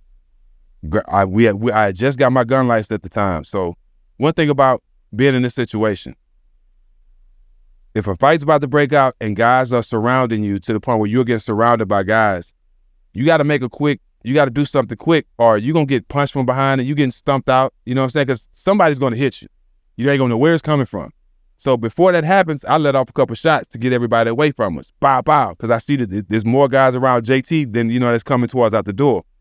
So I let off a couple shots, and as I do that, security, we have been to this club before, never had a problem. So as I do that, security grabs me. He's like, man, get out of here. Get in your car, get out of here. After the shots go off, and as he pushed me to my car, I instantly hear a car skirting out a parking spot. And I turn around and I see the car. So the parking lot's small. So me being in my right mind and not being inebriated in no type of way, I see the car, I can't get out the way. He coming too fast. He darted out and he got up to about 40, 45 miles per hour in the parking lot. So I see him coming. I know I can't get out the way. So me being in my right mind, which I'm glad I was, I jumped. When the car got close to him, I turned and I jumped to where my back hit the hood. So because if I just stood there, he would have killed me, just took my legs and killed me. So I kind of jumped, me being an athlete. I jumped and my butt landed down. My butt landed on the car and my back landed on the windshield. But the momentum of the car hit me in the air. So I'm in the air, I land, boom. As I'm hitting the ground, every time I hit the ground, another tooth comes in my mouth. Boom, boom, teeth just flying out of my mouth. And my lips are just shattered. Like I got debris, my lips are just tore all up. I wake up out of it, and the police has my teammates across the street all handcuffed because I guess he thought they was involved. I come up out of it, Dad. This is the lawyer me. I come up out of it, no teeth in my mouth, lips shattered, with my hands in the air. I did it. They didn't do nothing. I did it, telling the police, get off my teammates. I'm still thinking about my teammates. Like, I did it. The shell's over, there's my gun. I got the gun in my holster. I'm like, I got the gun right here. I did it. So they can leave them alone. They put me in cuffs. And they put me and Marquise Daniels in handcuffs. While we in cuffs in the back of the car, I pass out again because I'm choking on blood. So I'm unconscious in the car, choking on blood, and all I hear is Marquise Daniels kicking the door because I guess he think I'm either dying or whatever. And, I ain't got no teeth. My lips are shattered. So, and I'm just sitting there, like I'm gagging or whatever. So he kicking the door. So as he kicks the door, I wake up. I'm still in cuffs. I'm like, bro, what's going on? I didn't even know I was in a police car. Because of my adrenaline and heavy, you know what I mean? So as I'm coming out of it, they come and get us out of the police cars and they bring us in the club. They take our gun license. The sheriff's like, man, we know who y'all are. We know y'all not going nowhere. Y'all can go ahead and go home. We'll talk to y'all team and stuff and figure all this out tomorrow. When I leave, by the time I leave, my cousin, all my boys that live with me, we're at the gas station with 1,000,000 guns. We about to go hurt somebody. And I'm in that mind frame too. I ain't gonna even lie. Once they let me go, I don't feel nothing. I'm ready to, who did this? Where they at? What side of Indiana they on? My career's over. We all at the gas station. That's why I love my Indiana team. Everybody pulled up with guns, ready to have my back. But my voice of reason, he's been my voice of reason since high school. I always call him my voice of reason. Every time we out, I'm about to do something crazy. He's always my voice of reason. I'm mid-conversation, geeked up. Where they at? You know where they at? I'm ready. Jermaine O'Neal. He stopped me. He's like, bro, I feel you. I know you mad, dog. I know you. I've been knowing you my whole life. But, bro, you got to go to the hospital. I'm looking at your mouth, bro. You got to go to the doctor. As soon as he said that, all the pain instantly kicked in. Because when he said it, it relaxed me and I kind of calmed like my adrenaline. And I'm talking about, damn, it felt like my face was about to fall off. So I ended up going to the hospital. I had to have plastic surgery on my mouth for 2 hours with no anesthesia. They couldn't add anesthesia because my lips were so swollen. If they added some, my lips would have burst. They had to fly emergency surgeon in to do plastic surgery on my lips. So I had to take skin getting cut off my lips, debris getting dug out my gums, all kind of stuff, stitched all that with no anesthesia for 2 hours. The worst pain I've ever felt in my life. And I love Rick Carlisle. Rick Carlisle held my hand the whole time because when the doctor told me he couldn't numb me, I got scared. Like I was terrified then because it was so much pain. Like, you mean tell me I ain't got no skin on my face and you can't numb it? Like, so Rick Carlisle held my hand, and after I said that for 2 hours, crying, fighting it, and after when the doctor stitched the last step on my lip where I got a scar as, and he put his hand on my chest like, Mr. Jackson, I'm done. I'm sorry. I'm so sorry. and I exhaled, and I slept through x-rays, everything. I didn't wake up till I got home. Your life is a movie, and your rage is a beast. The idea that you wouldn't even feel pain because you were so hell-bent on vengeance and rage, it seems like a formidable animal that would be very hard to tame. I was hurt because I didn't try to hurt nobody. I could have put the gun straight at him and shot him. I didn't do that. But the fact you tried to kill me, like I was definitely upset at that, because he tried to kill me. He tried to kill me. You know what I mean? And I was definitely mad about that at the time. But my voice of reason saved the day again. Appreciate the honesty. Appreciate the vulnerability. Tim Duncan has called you the ultimate teammate. I am happy that we are now teammates. So thank you for sharing this time with us. We will talk more.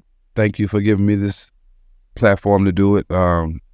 You probably didn't know, but you knew after we talked in New York that I needed this. This is beneficial. I couldn't wait to do it. I couldn't wait to get here. So I thank you for not only the partnership, but just the friendship and the understanding. And, there's very few people that I came across in my life that never judged me. They never just looked at, the outside of it. You actually took time to care to have a conversation to understand me. And not many people do that. So, I'm forever indebted to you as a brother and as a friend, man. And I just thank you for this platform to be able to talk about this, because it has helped me today. I'm just very eager to see what your growth becomes, because I can tell, your passion is formidable, and the idea that you want to do something else with the remainder of your life that shows people more of yourself, I just can't wait to see what that looks like. Thank you. Appreciate it. Thank you, Bob. Oh, man.